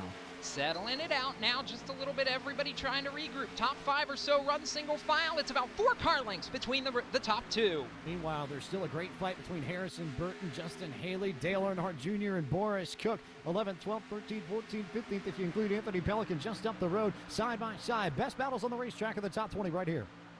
Haley to the inside on that number 11 underneath Harrison Burton. Dale Jr. following Haley on the bottom side, working underneath Brian Boris Cook. All those positions changing hands as Haley will clear himself off of turn 2. How about Dale Earnhardt Jr. as Harrison Burton tries to slice back to the inside of Justin Haley. Haley slams the door on him in turn 3. Jr. through the middle of the racetrack trying to go now for 13th. Junior making things happen as Tyler Overstreet was able to clear Anthony Alfredo for the 4th spot. Really good run for the number 19 machine who look to try and grab the one of Steven Steffen. Fight between Dale Earnhardt Jr. Harrison Burton heating up. Jr. working that outside lane to great effect. Will make it look easy as Harrison Burton has no defense against that. Side by side behind him, Kyle Long and Brian Boris Cook. I like the look of the 88 car of Dale Earnhardt Jr. right now. He's been able to put that car wherever James Pikey's wanted. It's been good. Behind them, the 26 of Kyle Long on the move. Kyle Long, co-owner of Mode Motorsports, trying to clear Harrison Burton. Meanwhile, Junior is gone by about 5 or 6 car lengths. Next in line for the 88, the 11 of Justin Haley. Dale Earnhardt Jr., don't write him off just yet. That car is coming to life as we got a big scramble. Just around that 5th position, TJ Majors holding up. Garrett Smithley and Anthony Alfredo, Parker Kligerman there as well. This little knot of cars working through 3 and 4. Yeah, that battle's been going on for the last couple of laps, and it is continuing to go on now as Smithley and Kligerman almost make contact, James. Everybody all over each other coming into turn 1. Oh, Smithley got moved. Smithley got moved by Kligerman, slides up the track and into Anthony Alfredo. And now Kligerman will have to regroup as Smithley maintains the spot, but nearly another yellow in the middle of 1 and 2. Like a bull in a china shop, Parker Kligerman is coming to the front. He doesn't care how he has to get there.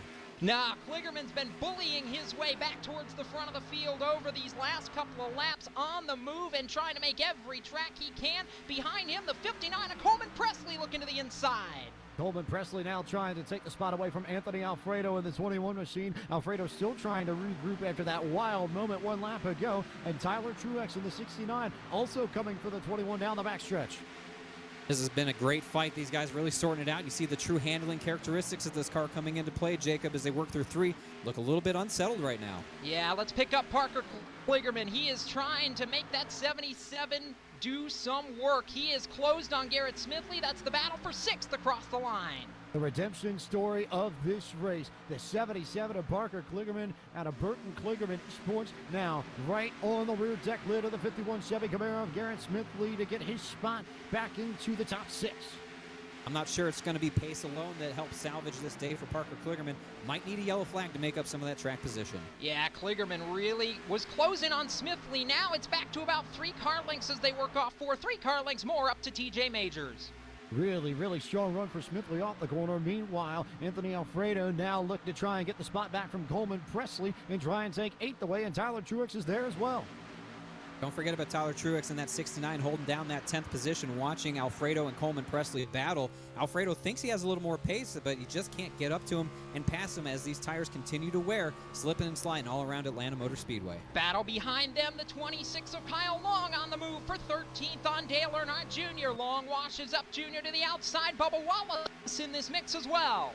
Junior got loose out of turn 2 that last time by. That's what allowed Long to draw even with the 88 machine. So now Junior has a battle on his hands to try and hang on to 13th, and it looks like the rear end might be fading away from the 88. Rear grip starting to fade a little bit for Junior as he's been working that outside lane, but I do believe he can hold on to it as he gains himself a little bit of a gap over Kyle Long going into 3. Bubba Wallace to the inside of Kyle Long now trying to make tracks. That's the battle for the 14th position. Wallace takes it with ease as he slides up in front of Long. No question for Bubba Wallace, who's been sitting right on the edge of the top 10 for a good chunk of this race as we had 30 laps to go and the replacement's 100 at Atlanta. Been watching this battle between Tyler Truex and Anthony Alfredo continue to rage on. Alfredo gets the job done, puts himself back into that 9th position. Working towards turn number 3, looking up ahead a little bit, the 21 of Anthony Alfredo has been a man on the move, back up inside the top 10 in 9th. He's held Tyler Truex at bay. Truex trying to hold off the 8 of Anthony Pelican. Truex coming down pit road for service, so here's a strategy play you might want to pay attention to. Truex looks like he's trying to split this final run of the race from the most recent caution some 20 laps ago. If we go green, watch that 69. He may be in prime position here. That fresh rubber is certainly going to be a huge help for him as Josh Williams has grown his gap to about a second now over William Byron as all these guys have hit their stride. That 12 is just so strong. The 88 and the 11 now going at it. Dale Earnhardt Jr. and Justin Haley. This battle heating up one more time. Haley holds Jr. off 4. Junior continues to stalk Justin Haley, that position 11 and 12. Junior, we've talked about in that 88, Jacob. He's looked strong. He's used that middle to high lane. Now he holds it down low, trying to take care of those tires. As I see Anthony Pelican slipping and sliding off a 2, is going to fall into the clutches of Justin Haley. Into turn number 3 they go. Here comes Dale Earnhardt Jr. trying to make tracks, but Justin Haley looking to the inside of Anthony Pelican. That's for a spot in the top 10 as they work off turn number 4. 27 laps to go when they come back across the line, and Junior's back in this mix as well. Certainly is. We got to keep an eye on these guys with Tyler Truex pitting. You got to wonder when everyone else will take that same cue and make the call to come down to the attention of their pit crews as well, as Haley and Pelican continue to battle. Junior now with the run. He's going to look to the inside of Haley going into 3. Oh, that was a slice. Haley got a little bit loose, and Dale Earnhardt Jr. took full advantage, painting that car around the white line. Junior looking for the 11th position from Haley. Great move there. He's got help from behind, the push from Bubba Wallace, trying to help his friend move past the 11 of Justin Haley as they work into 1 now. Haley trapped up on the high side. Not sure that's going to be able to work for him. Pinning Junior down on that white line, though, is going to help as he gets a good run, but you see the strength of that bottom side as Junior pulls up alongside. And Bubba Wallace has got to be sitting here going, wait, I want in this as well. He has had nowhere to go. They've had both lanes bottlenecked in front of him. Dale Earnhardt Jr. finally with the advantage coming to 25 to go. He'll slice up in front of Justin Haley and take the spot. Anthony Pelican grabbed a piece of the wall off of 4. He's going to ship off 3 positions in the process. Now promote Junior up to the top 10. Justin Haley a little too close there, stabs the brakes, rides up the banking, but saves the race car. Bubba Wallace will move through as a result. Closer to the front of the field, we haven't talked about the leaders in a while, and that's because, well, there's not been a lot to talk about. Josh Williams, once he shook William Byron off, has now pulled out to about 12 car lengths out in front. The lead gap almost 1 second back in turn 1. Looking at the battle for the 4th position about to shape up here. Tyler Overstreet holds it. TJ Majors wants it. Majors, remember, started on the outside of the front row from the last restarts. We got a smoker on the apron. That's Matt Noyce. That car has given up the ghost, and he'll probably be retiring. But TJ Majors fell through the field, has popped back up into that 5th position. It seems like that number 22 is coming back to life. And you mentioned it earlier, David, that you thought Truex might open the floodgates of people pitting, but really we have not seen that as of yet, and that's going to put Tyler Truex on a bit of an island here as we go down the stretch and potentially open this up for drivers to pit for 2 tires, or I don't say you go gas and go, but I think the guys that are running long now probably just taking 2 tires and a splash before the end. They're really sorting out the strategy at this point. When you get down to 20 to go, that's a long way. Even if they pit with 20 to go, that's a long way to go with just right side tires. But again, if you feel like that's going to be your best bet to make up some track position, because of the pace that Josh Williams is running right now, if you're in that 4th, 5th, 6th position, it's almost worth the risk, because you know if things stay green, you're not going to catch him on pace. So you got to try something different. That might be the call, as TJ Majors will complete the pass, clear himself of Tyler Overstreet, and take over that 4th position. Nicely done. Overstreet was not wanting to give it up nicely, though. He looked back to the inside, thought about a crossover, no dice there, and what was a 2-man fight may soon be a 4-man fight at the around the 4th, 5th, 6th, and 7th position. Majors has it. Overstreet, Smithley, and Kligerman now trying to run them down to challenge. All this battling between TJ Majors and Overstreet has brought Garrett Smithley and Parker Kligerman into the fray, as well as Kligerman's march to the front continues. He can see these guys. He can get that draft down the straightaways, and that's helping pull his vehicle along. And I'm telling you, that's got to be invigorating to the driver who saw his chances possibly going up in smoke in turns 1 and 2 with that equipment failure, is now back in this fight and looking very strong. Indeed, as we are now crossing 20 laps to go in the replacements 100, and the question everybody's asking is, when will these front runners pit? This battle continues. 4th, 5th, 6th, and 7th. The 22 TJ Majors, 19 Overstreet, 51 Smithley, and 77 of Kligerman. And as we approach the final 20 laps, we'll bring in our defending eNASCAR Coca-Cola iRacing Series champion, Zach Novak, joins us in the booth of Richmond Raceway Esports. And Zach, what have you seen so far? How crazy has this race been from our spot here in the stands? This has been a really good race. You know, I expected the people that are up front to be up front, considering how much they, race on the general service on iRacing. And this is really, really cool to see this many people involved in this. And I've had a blast watching it. Zach, what does this day say for iRacing and what this service can provide for the fan base that, amid the bad situation and circumstances is looking for something to do, looking for a way to be involved with the community? Yeah, I think this is exactly it. It allows people that, are involved with NASCAR that don't necessarily race the cars every weekend to be able to come in and participate like you see here. And, people like, Parker, who doesn't race every weekend anymore, he's coming in and showing how much skill he really has against some of the Cup regulars. And this is just really, really cool, like I said, to see this and have Podium Esports and iRacing be a part of it. And really quickly, we know we're going to see Atlanta Motor Speedway later in the season for all of you with the eNASCAR Coca-Cola iRacing Series. Is there anything that you can take from watching this to be able to learn for later, or is this just about having fun and being able to see a really good show? It's a little bit of both.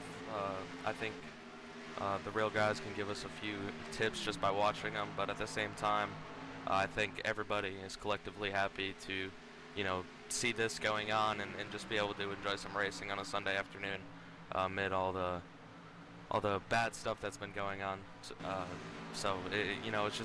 like I said, a really cool thing, and really, really excited to see a good finish here. Well, we appreciate your time as well, Zach Novak, and wish you the best of luck for the remainder of the eNASCAR Coca-Cola iRacing Series season. Thank you, guys. That's Zach Novak from Richmond Raceway Esports, the defending eNASCAR Coca-Cola iRacing Series champion, as we work inside of 15 laps to go in the replacements 100. Josh Williams still leads William Byron by 0.8 of a second. Steven Stepp in third. TJ Majors is pulled away from Tyler Overstreet in the battle for fourth. The battle for fifth is where it's on right now. Parker Kligerman and Tyler Overstreet. James Pike, they are going at it as Kligerman tries to make some tracks here in the closing stages. Nose to tail in turn 3 are Overstreet and Kligerman. We talked about Kligerman's wild race so far. Had an equipment malfunction, smacked the wall, uses fast repair in the middle of the race, and here he is trying to climb back into the top 5 right on the rear deck lid as the two Toyotas go into turn 1.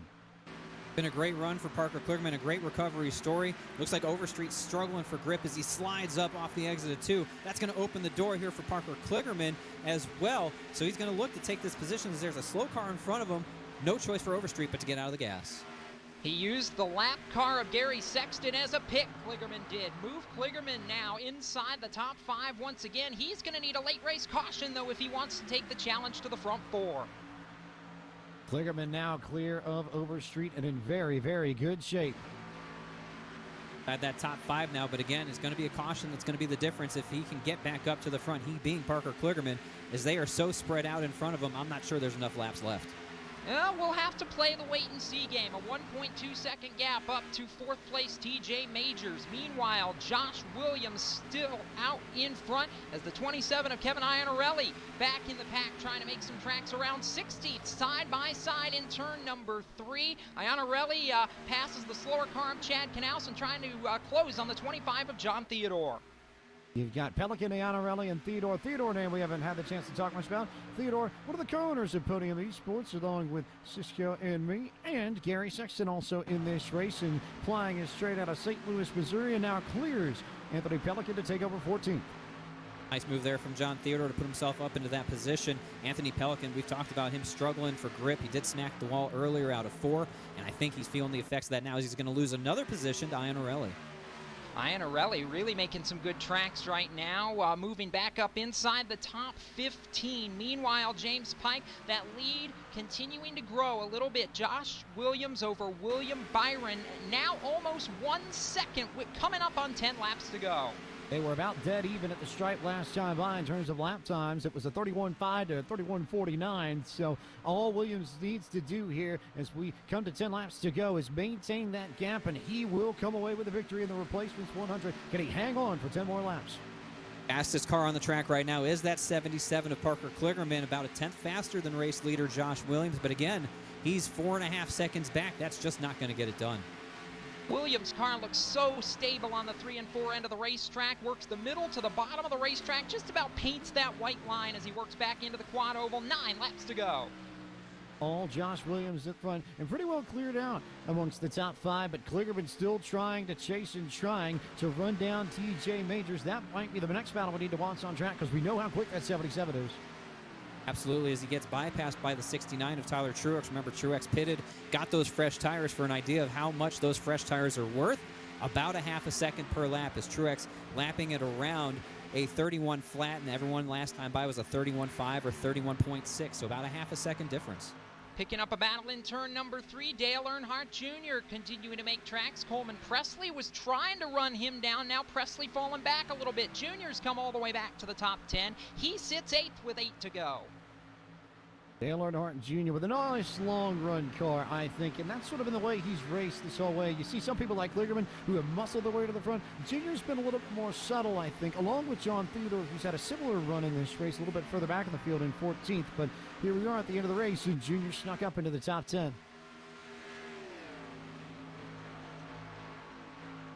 All about Josh Williams, though, still at the front of this. Byron still sliding back ever so little. It's now up to 1.1 seconds. Meanwhile, Parker Kligerman still not able to quite gain on TJ Majors, but the battle may be in third spot. TJ Majors and Steven Steffen going nose to tail. Jacob Seelman. Yeah, into turn number 3. Steffen has lost ground and Majors has been painting that white line. He trying to gain it off turn number 4. They're coming to 6 to go. Steffen with the advantage by 5 car lengths. Steffen still with the spot, but Majors coming on strong. Last time by, it was very close. It was 1/10 of a second that Majors got on Steffen, so he might be right there when they get to the checkered flag. Running out of time to do it, but TJ Majors in that 22 is coming to life just a little bit. He can sniff the draft off Steven Steffen. We might have a battle for third before this is all said and done.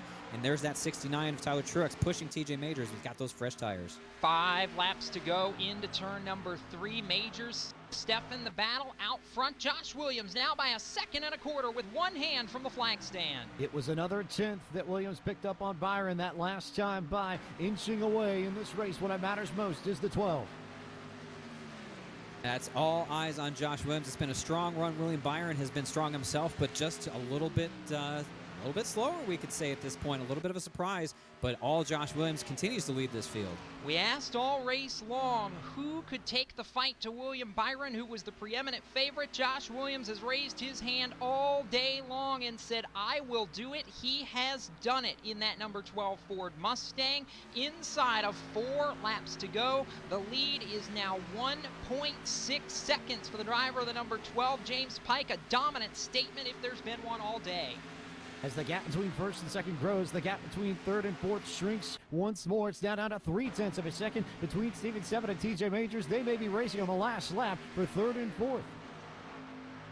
Been a great battle, and Steven Steffen probably feeling a little bit of pressure when he looks up in that rearview mirror and sees TJ Majors bearing down on him. Every lap time has been close, but Majors has been just a little bit better each time by. I don't know. It's going to be 2 laps to go here. Next time by, they may just run out of time. The lap car might help, though, a little bit as Majors gets out of turn 2 with a good run. He may run out of time. Meanwhile, the leader is in turn number 3. Coming to 2 laps to go. Josh Williams, no challenge out back. Clear windshield ahead. It has completely fallen off for William Byron. The lead was 1.8 seconds that last time by as they cross the stripe now. It's now up to almost 2 seconds. Josh Williams in firm command with 2 laps to go. Byron doing everything he can to squeeze out every ounce of performance from his vehicle. Just nothing left in the reserves to do so as he watches Josh Williams drive off into the distance.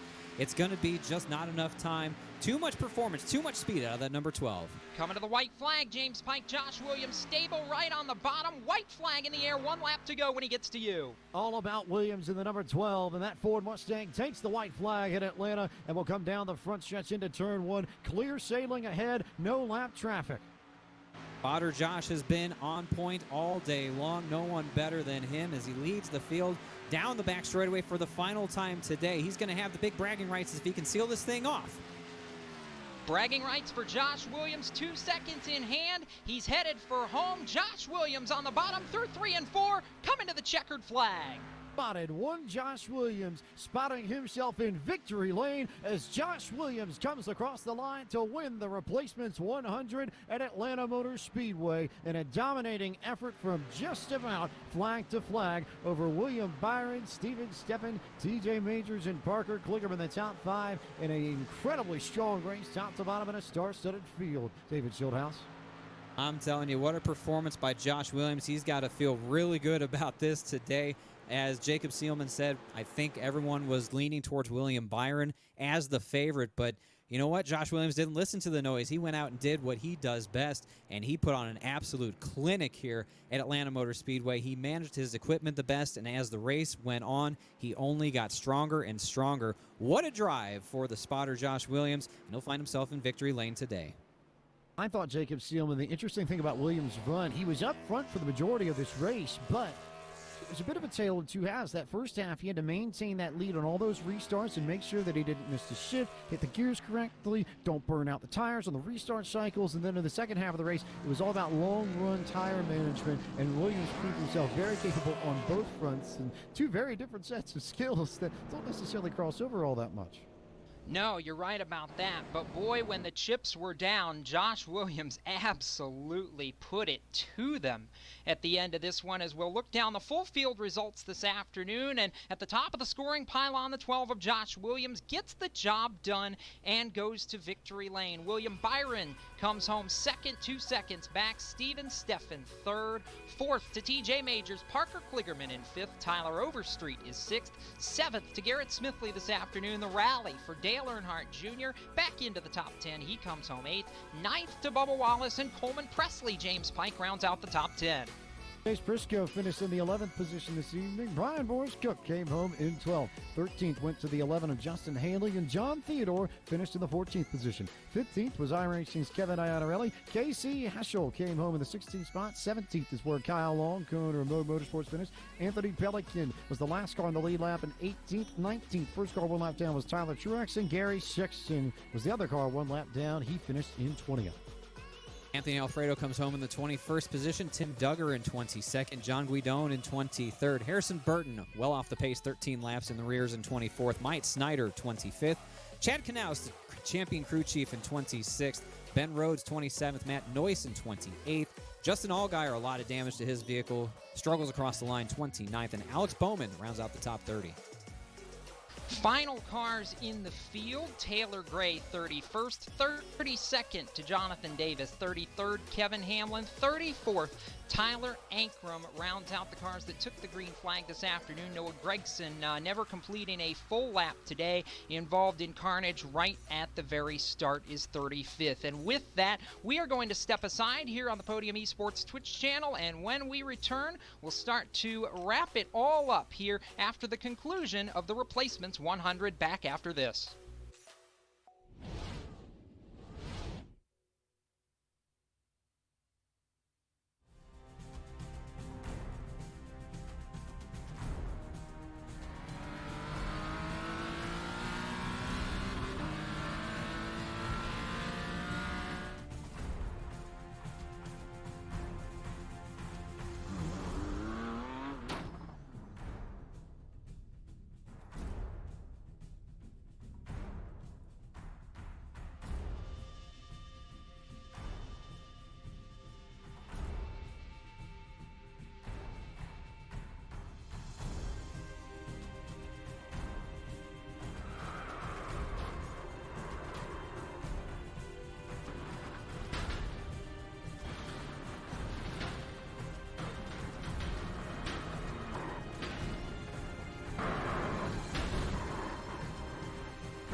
coming up to the line, being chased, and it was Braden Johnson. Unbelievable finish. It was 1/1000th of a second between them. Green flag in the air. We are racing in the 2020 24 Hours of Daytona. They go door to door for the feature race lead here on the last lap of the race. Side by side for the race lead in the final corner at Homestead. Down the back straightaway, 3 wide again for the race lead. This is unbelievable stuff here tonight. Loma is going to have to be very deep on the brakes, and he is very deep on the brakes. It's side by side through the corner. This is for the win. It'll be side by side. Davies low, Ottinger high. To the very inside is Garrett Low. 4 wide at the stripe.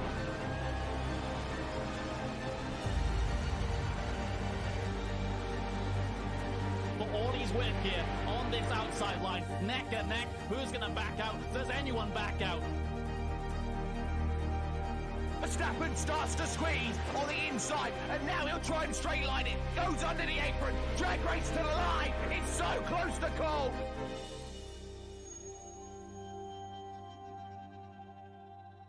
I'll call this a 20-car pileup. I'll be good with that. As long as put me in the checkered flag and victory lead.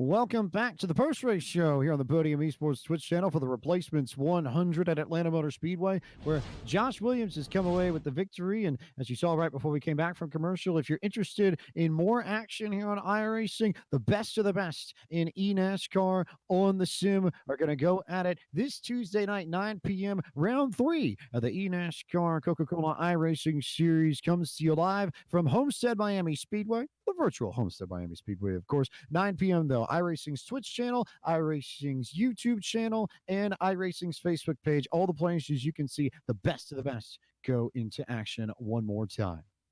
At this point, we'll turn to some of the top finishers in today's race and get the opportunity to talk with some of the drivers who made it happen. But first and foremost, we have to turn our attention to the first man we will have a chance to speak to, Josh Williams in the number 12 machine, who now joins us in the booth. And Josh, I made a point of it right before we went to break. This race felt like a tale of two halves, because in that first half, it was all short run, short run, short run. And then you had to really learn how to manage the long run at the back half of this. So how do you sort of compare, contrast the two halves of the race from your perspective, and how did you find that speed over those final 40 laps?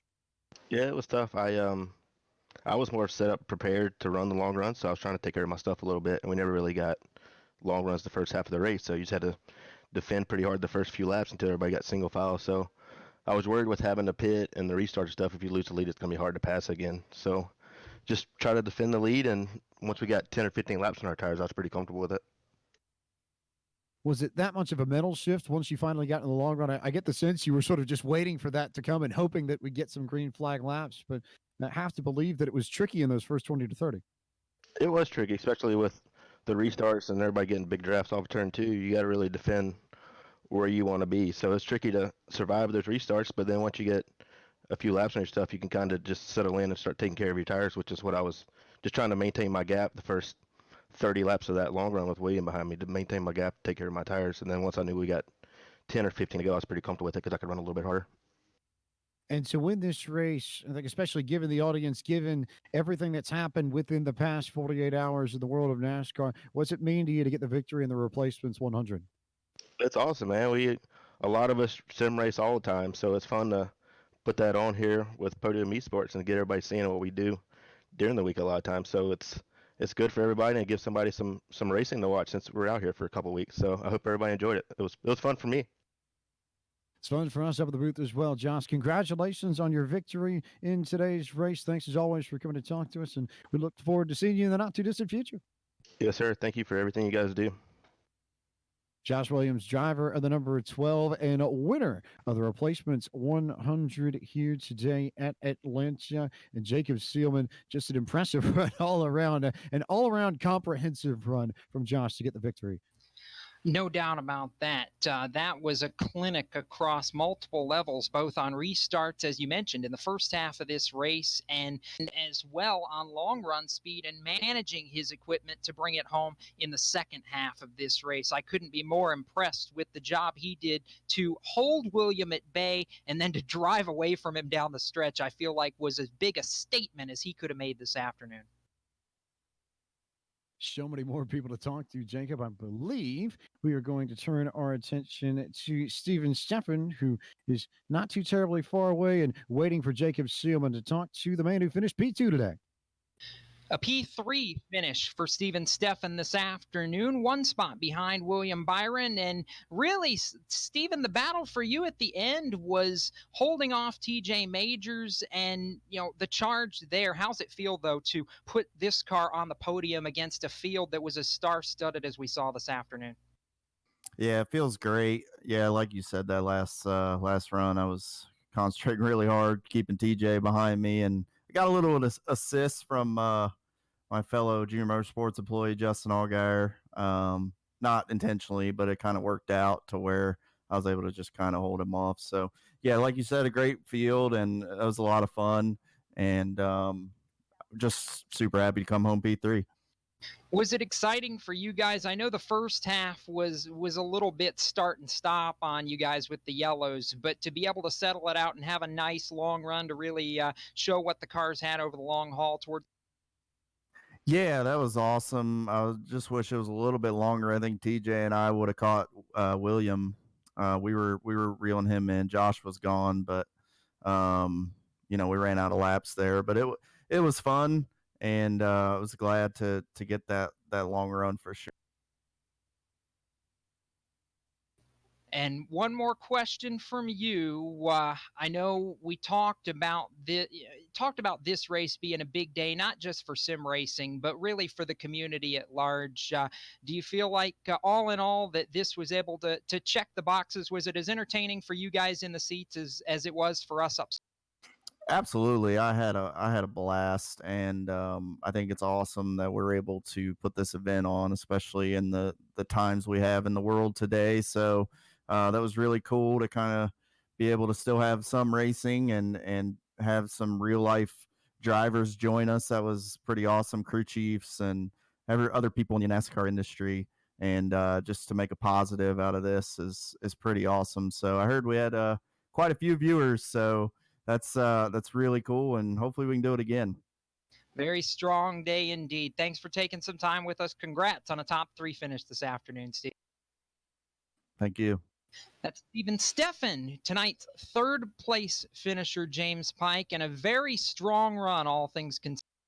A very strong run, all things considered. And we now turn to the driver who finished in the 4th position, TJ Majors, who was the other man besides Kevin Hamlin, who helped to co-organize this event. And TJ gets to talk to his longtime friend David Schildhouse here in the booth. Thanks, James. TJ, 4th place finish for you today in this race. You were embroiled in some fantastic battles throughout the entirety of this afternoon. We'll get to those battles in a moment, but I want to talk big picture. This event, a huge success, I think, from all measurable standings.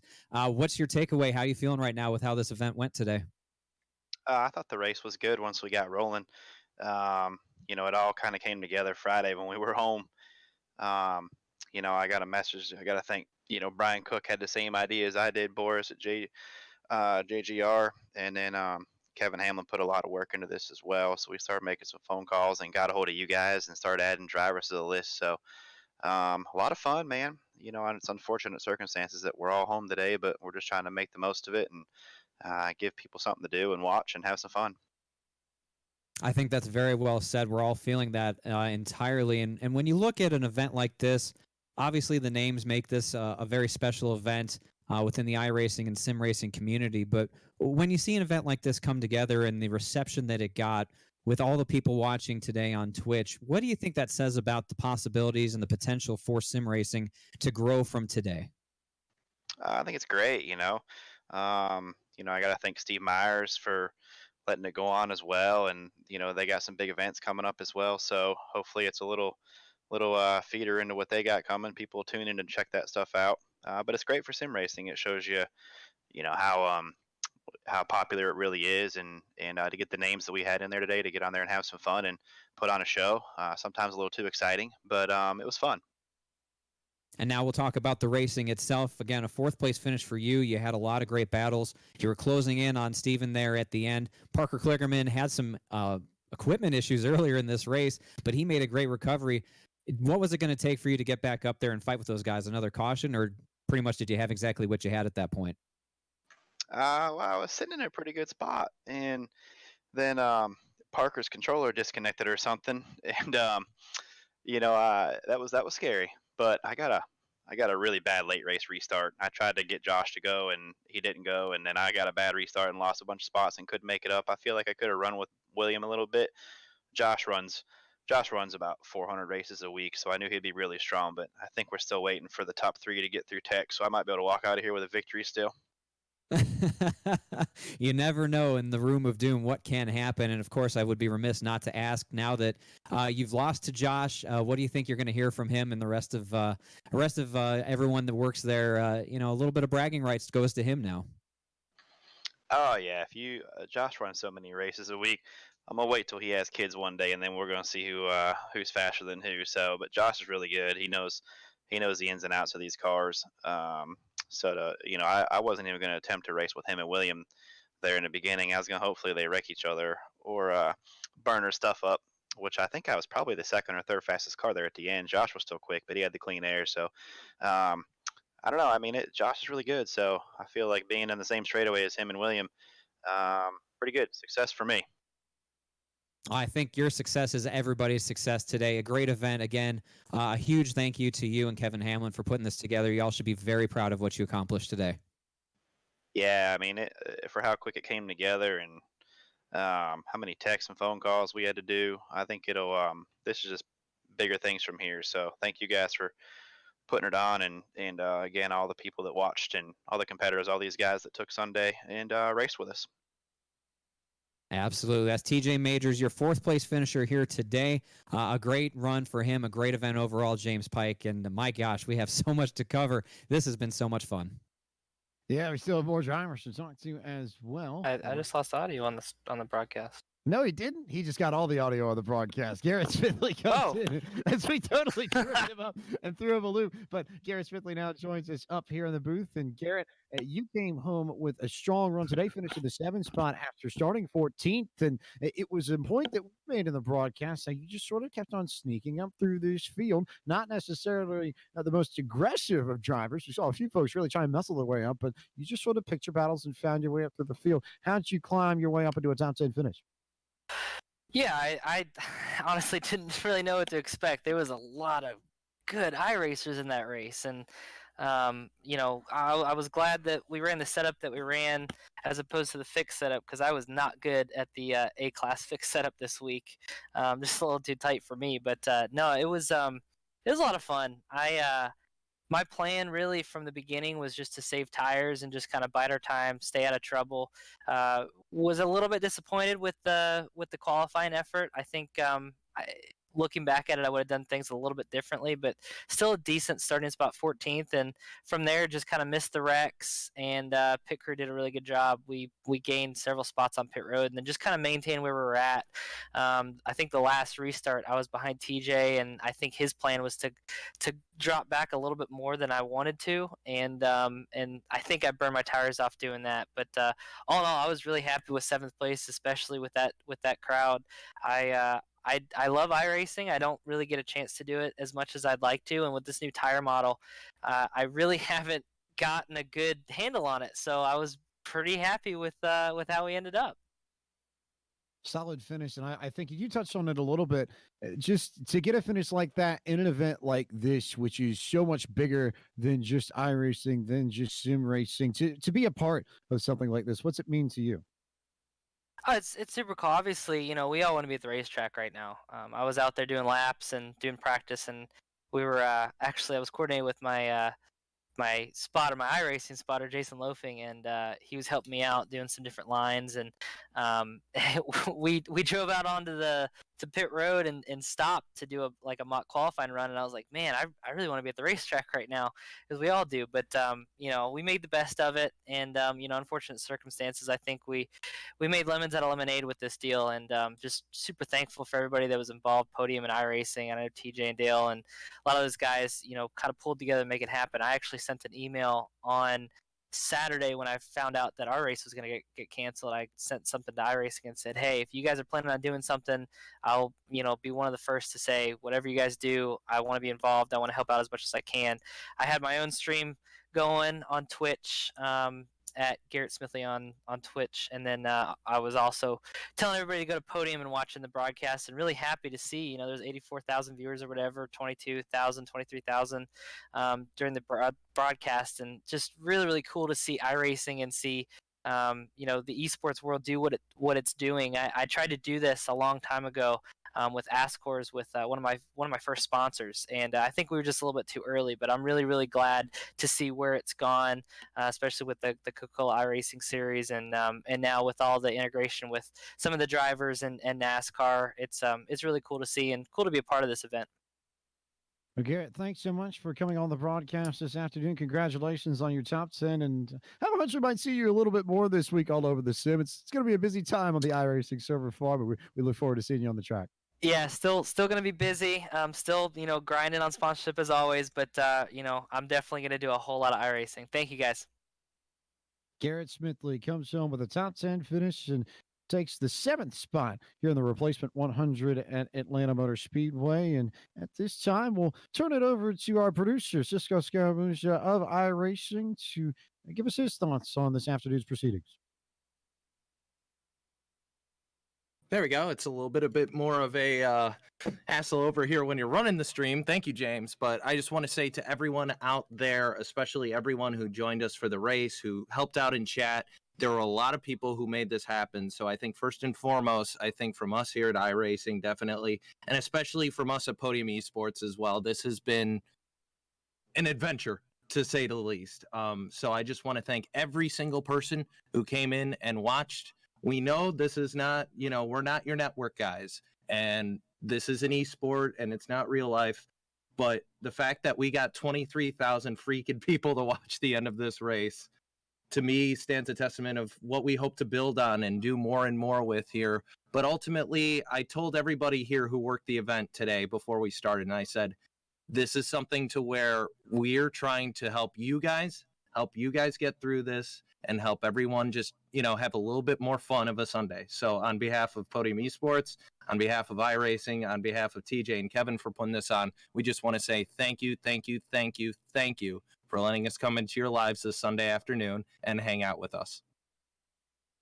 David Shieldhouse, will turn to you next and let you take your final thoughts as we enter the Shieldhouse of final thoughts once again. Been a little while since we've done that. Thank you, James. Thank you, Cisco. And thank you, Jacob. Everyone involved with this production today. What a pleasure. What an honor it was to be associated with this event as we brought the worlds of sim racing and NASCAR on the real side of things together for this event, the Replacements 100, in a time where we're all experiencing this together, missing real racing and real sports on TV. But to bring everyone together for the greater good and forget about things for a while and just have some fun. That's the beauty. That is the power of sim racing in this great community that we're all a part of. I've been sim racing for a very long time. I don't want to date myself too much on this broadcast, but I've seen it come a long way. I've seen it grow in ways that I never thought was possible. And for an event like this to go off the way that it did with the names that we had involved, we're all better for it. And I appreciate everyone who came out to support it. And of course, everyone who came to participate in it as well. A great event, a very memorable moment, one that I will not lose sight of for some time to come. And again, to be a part of it means a whole heck of a lot. Congratulations to the winner, Josh Williams. And honestly, congratulations to everybody who brought this amazing event together today. I'll take a moment to hit the official bits and pieces before I provide my own final thoughts, because we never actually answer the Chuck to Duck trivia question, David. And I think we owe the people an answer to the question we asked, which was who holds the record for the closest margin of victory in a NASCAR Cup Series race at Atlanta Motor Speedway? The answer, Kevin Harvick. 6/1000ths of a second in the spring race, March 11th, 2001. The epic Harvick by inches call. That's where it originated some 20 years ago. And if you liked what you saw today here on the Podium Esports Twitch channel, don't forget plenty of more action coming up this week. It continues on Tuesday night with round 3 of the eNASCAR Coca-Cola iRacing Series from Homestead Miami Speedway this Tuesday night, March 17th, 9 p.m. Eastern on the iRacing channel, the iRacing YouTube channel, and the iRacing Facebook page. Then we're back here on the Podium Esports Twitch channel on Wednesday night for the Esports Racing League premieres, and that race will go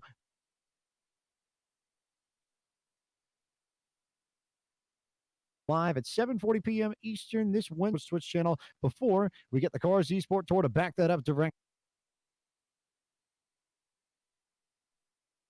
The Rock Carriers Cars Tour heads to Richmond Raceway at 9 p.m. of both the late model stock and the Super Late Tickets to the spring race weekend at Richmond Raceway coming up that third week. Up for that at podiumesports.com. Then Thursday, and Vargas. More details to come over the next few days, but you want to tune into the Podium Esports Twitch channel at 7:30 p.m. Eastern this Thursday. We're at it with PCA Sim Racing. The Porsche Club of America Sim Racing Series heads to Virginia International Raceway. For that, we'll take the green flag at 8 p.m. Eastern on the iRacing Esports Network. For my final thoughts, I suppose it's a long way that we've come, and a long way. I hopped on the sim for the first time in 1998. My kid racing too, and was so short that the wheels and the pedal barely even reached. So I had to place my pedal the gas, and you could say we've come a long way since when, and you could say that today a generational type of event and moments where I think the large as the 1979 Daytona 500 was for real life racing, and to the community, to everybody involved, not just in at Podium, but the entire motorsports community that tuned in and watched today. We've tried our best to bring a bit of a silver lining to an unfortunate situation. It's been an honor, a privilege, and a pleasure to bring this to you all. We hope that you settle in over the next few weeks, because I have a hunch we're going to screens of computers and TVs and wherever you choose to watch this, and we'll have a lot of entertainment to bring to you over the next few days. For the final word of Lincolnton, North Carolina's Jacob Seelman, one more time. I'm first going to echo everybody and say thank you, but to Kevin and TJ and everybody that helped organize this deal and everybody put this together. What a day it was. Congratulations to John. And I think what we ended up with, great entertainment and a great way to get our minds off of what's going on in the world right now, but a great show nevertheless, a tremendous race all in the business. And that's something that myself as a race fan, and I think everybody else involved with this and everybody watch, appreciate and agree on at the end of this day. But certainly we've seen so many times in the past what this industry can do when we all come together in pursuit of a common goal, but just in pursuit of really having fun industry. And I think that was on full display this afternoon.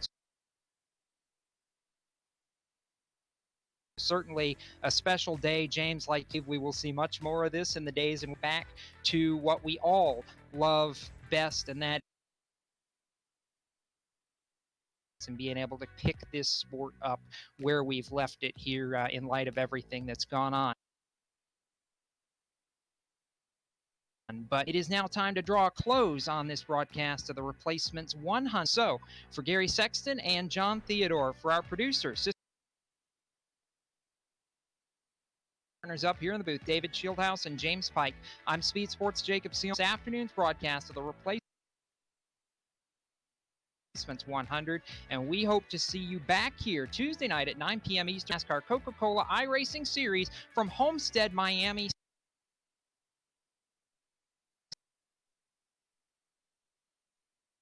Keep it off the wall, and we hope to see you soon, folks. Till we meet.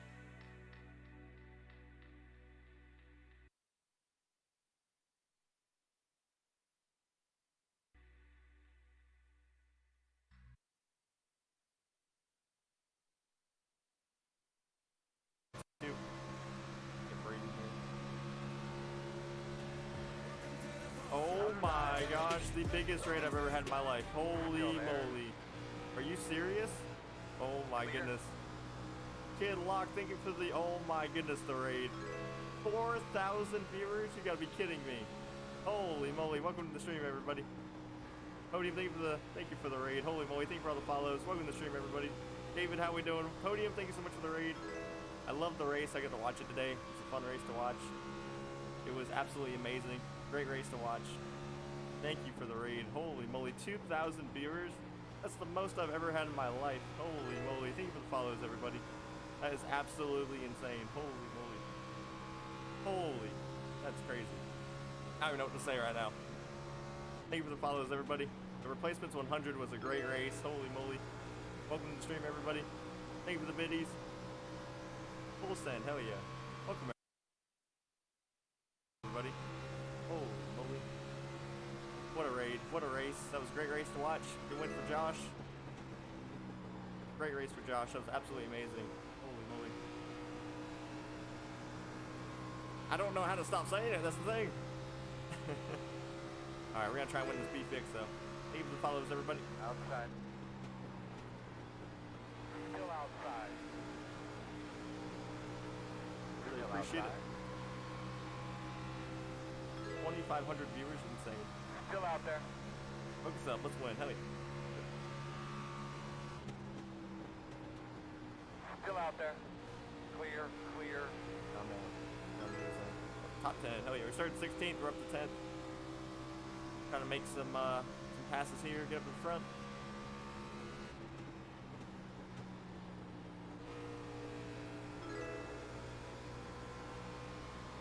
You're going, J-Bo. Hell yeah, Spence. Oh my goodness, 1,000 bits. Thank you for the biddies. 1,000 bits. Really appreciate it.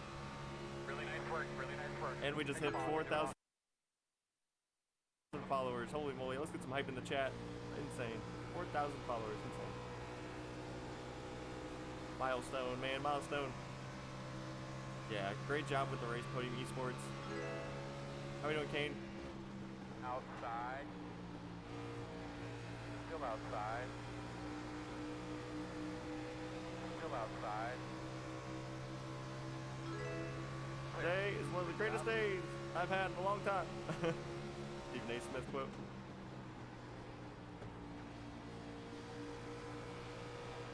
Oh, it's getting tight. It's getting tight. Oh, it's getting tight. Holy moly. Mikey.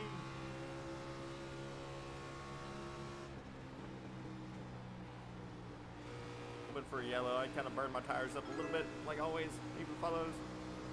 I go get a beer. Now it's 2,000 viewers. One on the miss. We got rated by Podium Esports for the Replacement 100.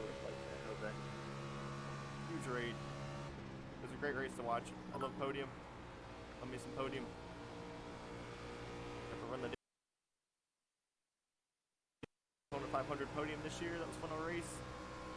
Great race to watch. Be part of too.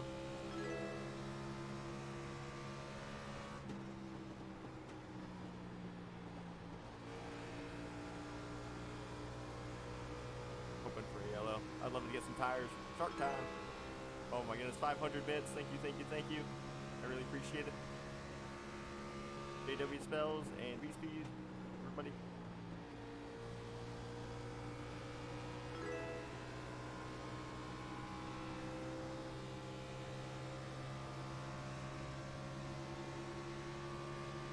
Outside. Still out there. Oh my goodness, 500 bits. Thank you, thank you, thank you. Thank you for the follows, everybody. I have more follows than Bob Ross? Whoa. Love me some Bob Ross, man. Viewers to Bob Ross, holy moly. What a day. What an absolute day. Yeah, that's a protest. I'm doing an award out. Alright, 2K, holy moly.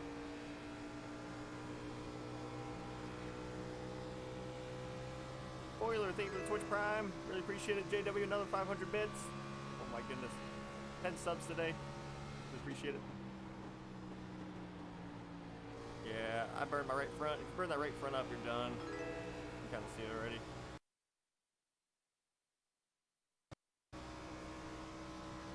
Just trying to survive here. Hope for yellow. Maybe we can get a wreck or something.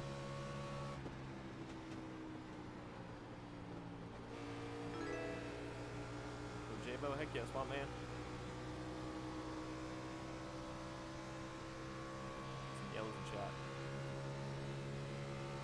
Woo! Josh extended their sub. Thank you so much for April. Really appreciate that, Josh. Alright, this thing is done. Hello. This thing's done.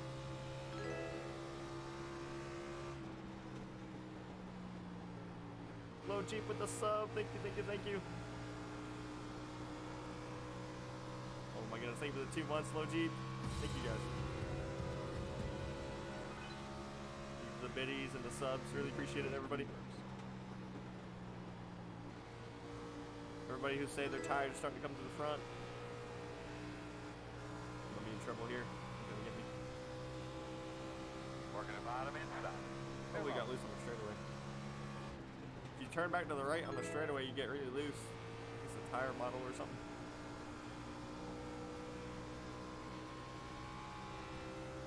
Oh my goodness, another 100 bits. Thank you, thank you, thank you.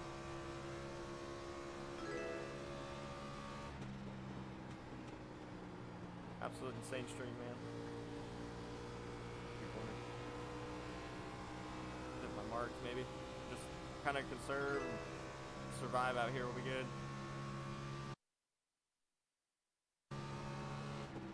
Yeah, thank you for all the hosting and everything, guys. Really appreciate it.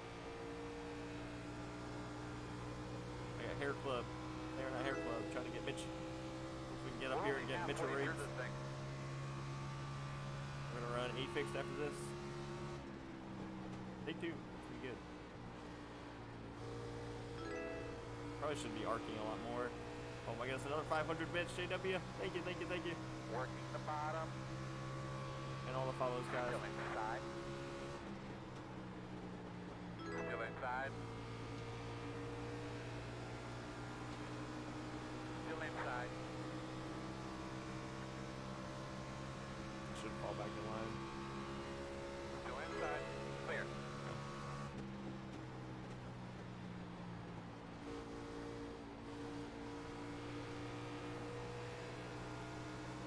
Derek really saved. Derek's gonna be flying here. Oh, hello. Inside. Still inside. Hello. Wall, how we doing? I was looking at Derek with his wall emote and ended up hitting the wall. We both hit the wall. We both hit the wall there. Oh man. It's that weight shifting on the straightaway is so weird. You know what, J-Bo? Uh-oh.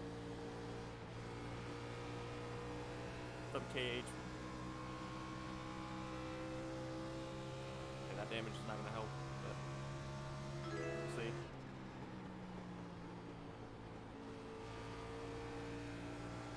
Lagging behind me. Outside. You there? I don't know. I can't tell. Still out there. Still outside. Outside. Still there. Clear.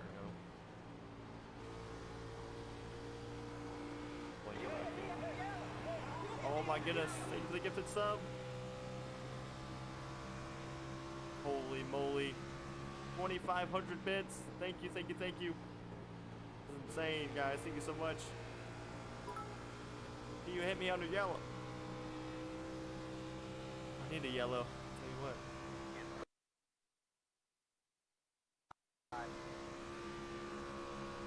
Still there.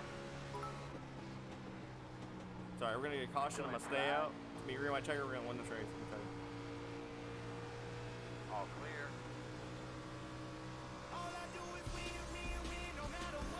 Not right now. Oh, we got a donation. Holy moly. Well, thank you for the donation. Clear low.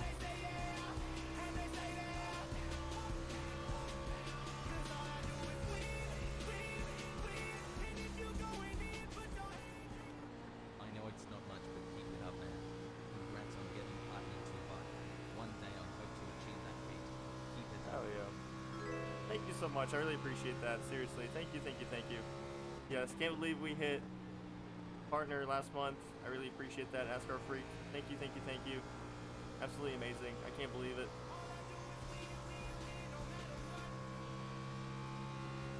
Thank you for follows. 10 bits. LC, thank you. Absolute incredible stream, man. Much viewers.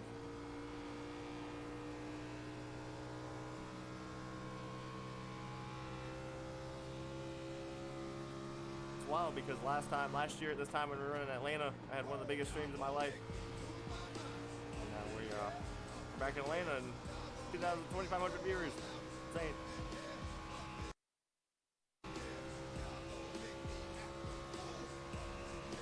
No, we're not doing too well right now, but we'll be alright. Yeah, thank you, Podium Esports. Shout out to Podium. Thank you. I got nothing left. Working the bottom. Still there. We're breaking records. Still there. Gonna break my record on this right front tire here in a second. Tell you what.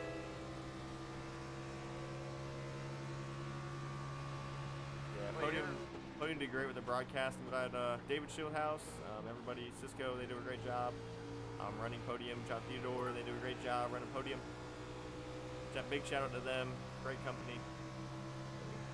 Inside. Great stream, great Still channel. inside. Happy to be in their races as much as possible. Still inside. Won a championship for Podium back in 2018, Clear, 2019, clear. my bad, 2019 last year.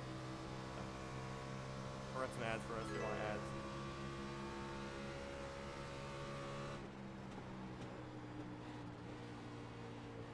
What's up, bud racing? Yeah, I got a lot of alerts right now.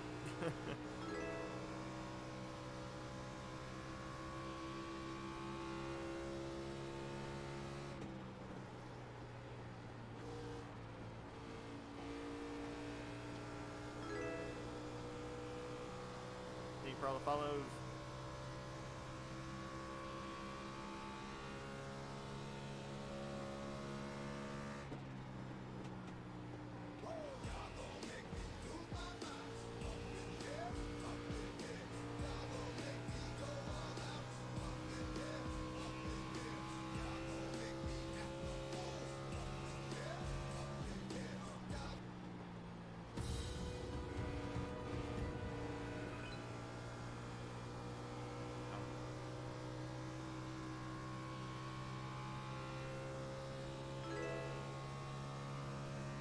Time to go.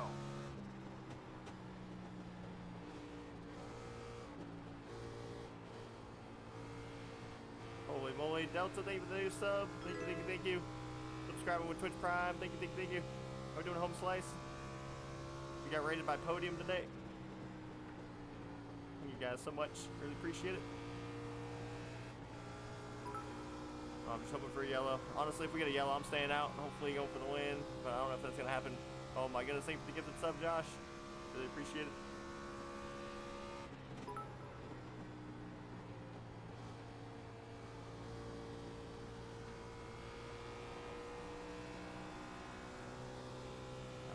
I burned this stuff up.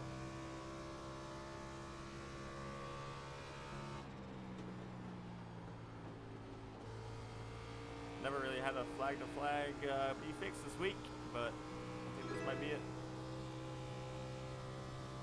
Let's That's why I kind of burned my stuff up. I'm kind of right where we started, 16th. That's right where we started. We got all the way up to 10th there and realized how much trouble we were in. But got a hype train going. Yeah, thank you guys so much.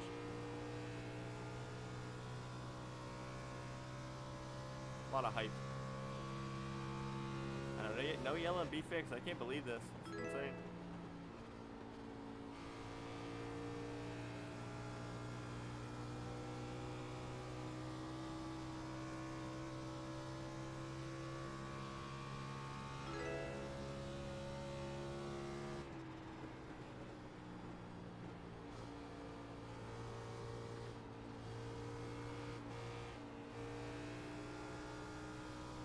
Just does not want to turn right now. Where's your beer? I know. Are we gonna go out and run out and get some before NIS tonight, man? This has been the most wild stream in the world. Crazy. Out of Coors Light. Protest. Johnny's gonna catch me, so it looks like we're gonna finish 18th, honestly. Just gonna try and survive here. Inside. Turn for it. All clear.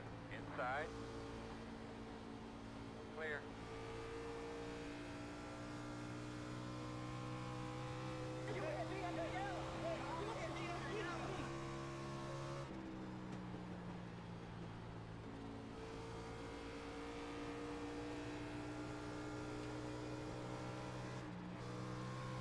Working the bottom inside. Oh my goodness. Inside. 5 laps to go right now. You're clear.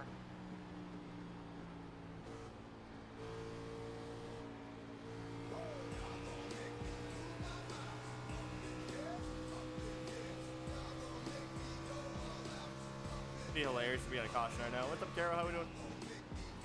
What's up, Spencer? How we doing? Spencer Burns, 2020 Roto-Bro champ in the house. What are you racing next? Probably A-Fix. We're going to do A-Fix next.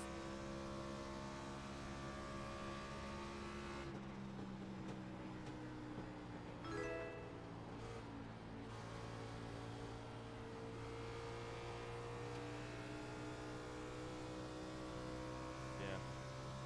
Get out of B-Fix, hopefully. 59 right now. Not too bad. Not too bad. But 18 is kind of a rough race. Just burden it up.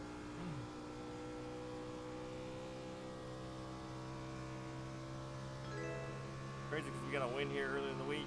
You know, I saved the tires a lot better than this, but we didn't have a green flag run this long though. That's the problem.